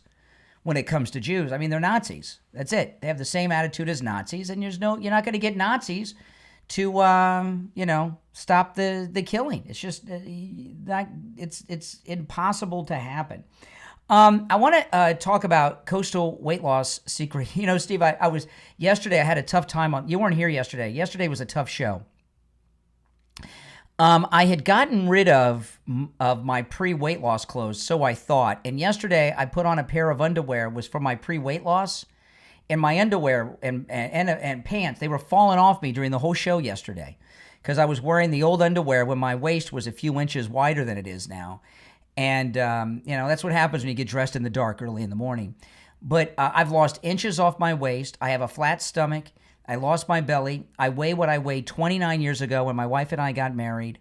And I did all of this without any prescription medications, without any shots, without any exercise, without starving myself. And, with Coastal Weight Loss Secret, my results are typical. You can lose 10 to 20% of your body weight in just 60 days. They can help you no matter where you're located in the United States. If you're local, you can go in person. But if not, you can handle everything over Zoom and phone calls. Give Coastal Weight Loss Secret a call. I'm going to give you the number right now and schedule your free consultation. 561-247-6300. 561-247-6300. That's 561-247-6300. And online, coastalweightloss.secret.com. All right, we'll take our last break and be right back.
Uh-oh, I got to get you the gold report.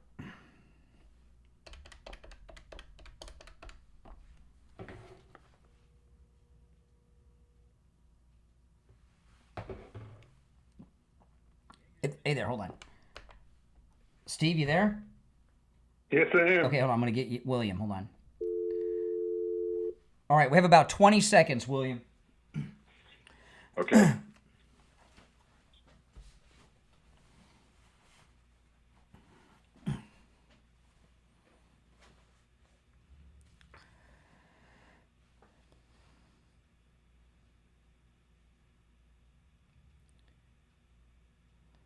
All right, we're back. I'm Brian Steves here. It's time to check in with William Youngerman from the offices of William Youngerman Incorporated with the Morning Gold and Precious Metals Report. William Youngerman, how the metals looking today? Well, get out the fireworks because we are over $4,000 an ounce for gold now. Oh, my goodness. Yeah. Yes. Yeah. Yesterday we saw gold close up $24.40 at $3,983.60. Silver was down 49 cents yesterday, closing out at $47.76 the ounce. Platinum gained $4 yesterday, closing out the day at $16.23. And palladium was up $30 at $1,330. Overnight, gold trading in a range of $3,982 all the way up to $4,050. And right now we are at $4,033 the ounce. $4,033. That's up $49.40 on gold. Oh, Silver my Lord. Silver's up $1.09 at $48.85. So far, we did get up to $49.12 this morning. Certainly heading for that $50 and beyond. Platinum up $33 at $1,656. And palladium up $46 at $13.76. So we finally hit the $4,000 number that I predicted for this year. I didn't think we'd get here this quick, but here we are, over $4,000 an ounce. And wow. You know, and if you've got anything made of the metals, today's a good day to turn that into money, cash, or into some coins. This is a momentous day. You know, wait, let's talk to people that can't make it into your shop. Maybe they're in town, another part of Florida, another part of the country, how they can do their transactions with you over the phone, how that works, and what the benefits of it are. Certainly, you can pick up the phone, call us on our 800 number, and lock in a price, whether you're buying or selling. And if you're buying from us, it's shipped fully insured wherever you're at. Within 24 hours of payment. Yeah, and you know and your name doesn't go into some telemarketer's list, and you're not going to get harassing phone calls. Everything is confidential with your transactions, and this is just an amazing time. Give William Youngerman a call. He opens up at 10 a.m. here on the East Coast in Florida. 1-800-327-5010. 1-800-327-5010. If you could stop in, you should. William Youngerman's, all the metals are available for immediate delivery. The address, Can I ask William a question? Yeah, go ahead. Quick? Yeah, sure. Finish the number you were giving. Oh, yeah. The address is 150 East Palmetto Park Road in Boca, on the first floor of the Bank of America building, immediately east of US 1 Federal Highway, and on the south side of the street. My question, William, if you're there, what is the new projected high? Where do you see it going? Well, our real focus for this year was $4,100 to $4,200 on gold. We may surpass that very quickly, but next year we are projecting possibly a $5,000 price for gold. Oh my goodness! If this market continues in the way it's acting, that doesn't mean that we won't have some kind of a pullback, but we have had a steady, healthy climbing market that is not indicative of some of the other markets where we've seen them run up real quick and then run right back down. There's something else underlying the strength of the metals, and that hasn't abated one bit so far this last couple of years. So where we're going is anybody's guess. I mean, there's a lot of forecasters out there that are saying we're going to see $10,000 gold, $100 silver. And, you know, and all those numbers seem crazy, but so did $4,000 gold. It did. But, you know, if you had bought Bitcoin when it was $1,000 and anybody told you it was going to $125,000, you would have said they're out of their minds. Yeah. So we don't know what the death of the currencies of the world are going to actually equate to when it comes to precious metals and other hard assets or assets of some kind of a sustainable value. And so we don't know where gold's going really. I mean, the last time gold took off from what was an unrealistic figure was back in the 70s when we were selling gold for $100 an ounce, and it went 8 times that price within a few short years to $850 an ounce. Yeah. And if you say that gold started off at $1,000 or $2,000 from this run, let's just say 1,000, and you go 10 times that, you're still at $10,000 gold. Yeah. And the amount of paper that's out there, currencies that are out there chasing the metals from central banks to other people's wealth is exponential. That we could see that who knows where this can go, because there's just so much paper been printed. Yeah, I mean, we don't even know what the base price is going to be anymore at this point. I mean, it's impossible to tell, but it's going to be high. All right, well, listen, again, William Youngerman opens up at 10 a.m. Give him a call, toll free, no matter where you're located, he can help you. 1-800-327-5010, 1-800-327-5010, and you can find both his phone number and address on his website, williamyoungerman.com. That's williamyoungerman.com. All right, William Youngerman, we'll talk tomorrow. Okay, have a great day. Thanks. All right, take care. Wow, it's crazy, Steve. Crazy. It's unbelievable. I know. I'm in shock. You're on the air. What's your name? Where are you calling from?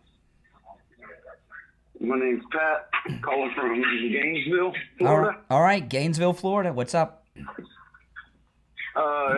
Question. Are you a Christian? Yeah, I'm like a Christian. Do you believe in Christ? Absolutely. Okay. So here we go. With that being said, are you familiar with Matthew 21:33 through 46? Tell me real quick. That is the tenant, the wicked tenant. It's Okay. the parable of the wicked tenant. All right, well, make your In point. the parable of the wicked tenant. Okay. I stumbled across your live while I was listening to the podcast at work, and well, welcome. I do not subscribe to the thought that we're supposed to blindly follow Israel. Because their God and your God, my God, It's the same God. are two different gods. No, it's the It's same not God. the same God. No, it's the same God. So, Same God. Okay, I can prove it to you very, very easily, very quickly. Yes. The Star of David, which is on their flag, correct? Yes. Are you familiar with the Star of David? Yes. Are you familiar in the Bible of any book that says anything about the Star of David? No, I don't know. I don't know the origin of this. Okay. No. Okay, let me tell you the origin then. So No, the we don't have origin comes time from for the the book we of don't Acts. have time for the origin. But we're running short on time. Well, so yes, what's your point? very- You want it's very to quick. so hold on. So you want just let me ask you this. So excuse me. You want us to pull away from Israel and let the Muslims finish the Holocaust and kill all the Jews? Is that what you're saying? That's the America First thing to do. Is that what you're telling us? Sounds like That's it. what he's saying. Yeah, that's what you're saying. That's what you're saying. That's why you cut me off. I go to the book of Acts. No, we're not going to the book. We're not going to the Bible. You know, you just don't have the guts to say what you mean. You're not a Christian then, because I'm trying to tell you. Why? where Because the I won't let Star of some David came boring from. anti-Semite hijack the show? I'm not a No. Christian? I mean, my goodness. I thought you guys had the same God as the Christians, Steve. You got a different God now, the Jews? That's a new one.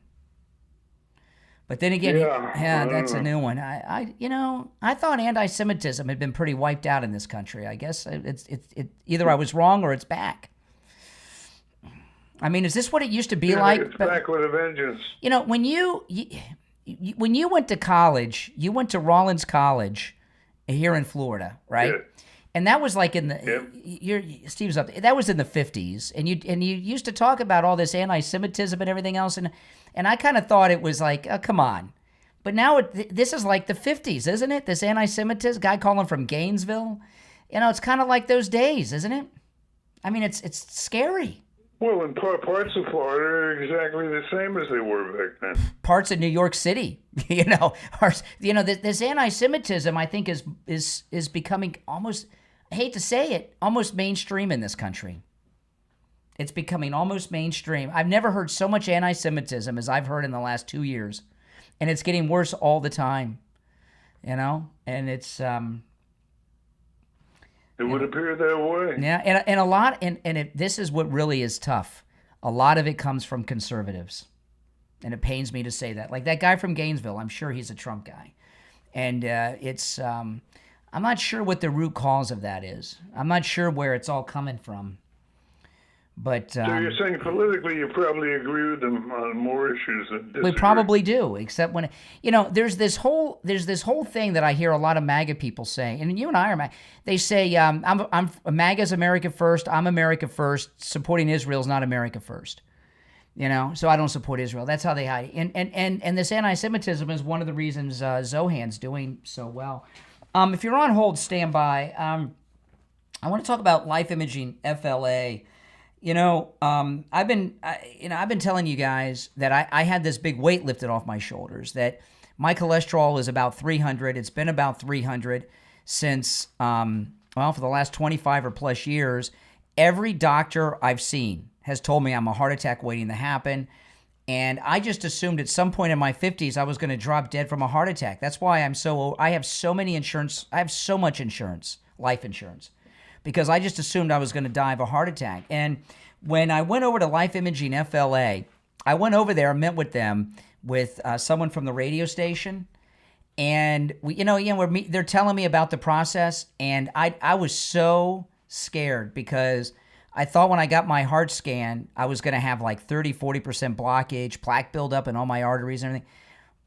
Completely clear. No blockage, no plaque. And also, I had the full body scan, no cancers either.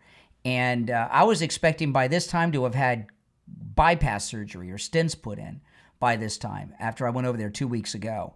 But a lot of people go in and find out they do have blockage or do have some type of cancer because, the scanner that they use at Life Imaging FLA can easily detect heart disease and even some cancers before you show any symptoms. It's amazing.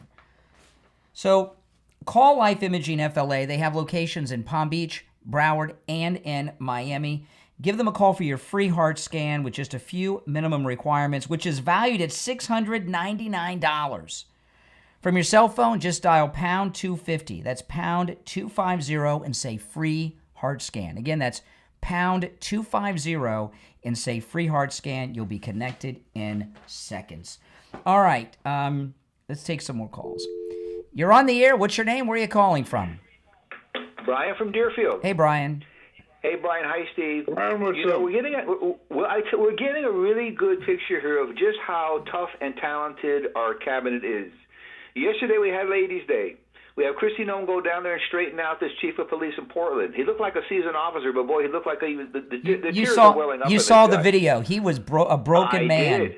He was a broken man after talking to Kristi Noem. Absolutely. What did she say to him? I would love to get that conversation. I would love to hear that. That would, if we ever could get a copy of that.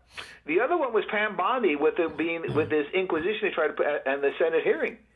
She torched everybody there. Yeah. They were excellent yesterday. Yeah. They were excellent. Later today, I'm not impressed by her because I'm Comey's surrendering today for arraignment. He's not being handcuffed. He's not being perp walked. He's going to walk in like he owns the joint. And he just has to show up then. And she did it. Yeah, she did a good job yesterday. But I want to see some handcuffs on some people. I think we're going to see handcuffs on quite a few people. I think this is a start of something very, very big. I hope. Yeah. I hope. But I think the ladies they did pretty well last night. But Kristi Noem, I mean, what did she say to that guy? And let me tell you, that police chief in Portland is not one of these DEI gender guys with his pronouns. He looked like a real cop. And she was on the verge of tears in front of his own men in his own office when she walked out. He was I don't know what she said to him. But he looked like a seasoned police officer, worked his way up, through the ranks and that. But maybe, man, she took him apart. He looked. And the interview with the guy in the back of the car, they're going to say, boy, these even the gringo guys are bad. The gringo women are. She didn't put up with nonsense from anybody. The illegal that she said, he said, let me go. In the backseat of the car. She says, let go. No, let go. No, let go. You're under arrest. No, let go. And then she says, is your brother illegal too? She says to him. And then all of a sudden he speaks English very well and invokes his right to remain silent.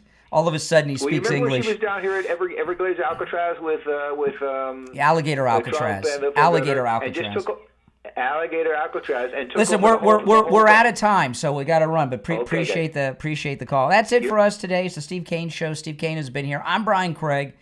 See you tomorrow morning at 6 a.m. God bless Donald Trump and Charlie Kirk. All right, we're clear. Oh, man. Yeah, let me play this again. This is, Nick Sorter took this video. This is Kristi Noem with the illegal they arrested. Watch. La he mirado en la tele. You La he mirado. let you out? Yeah. No, not let you out. You're let under you out. arrest. You're under arrest. Are you here in the United States illegally? ¿Estás aquí ilegalmente? ¿Tiene papeles para estar aquí? No talking now. That's a criminal charge in this country, to be here illegally. ¿Sí o no? ¿Tiene papeles? Is that your brother? Yes? Yes? What's his name? My brother? Yes. ¿Cómo se llama? ¿Esteban? Aristeo. Yep. Aristeo. You waited until we detained you. So now you will be removed from this country and never given the chance to come back. Vas a ser deportado. Wow. Do you have family here besides your brother? ¿Tiene familia aquí? Okay. All right. Okay. We'll talk to him. Wow. This is Nick Sorter took all this. The guy, the conservative. Yeah, did this guy think saying "let me go" was going to work? I don't know. That was. He's a brother to the individual that we had targeted because of his criminal convictions on ID theft and being in this country illegally.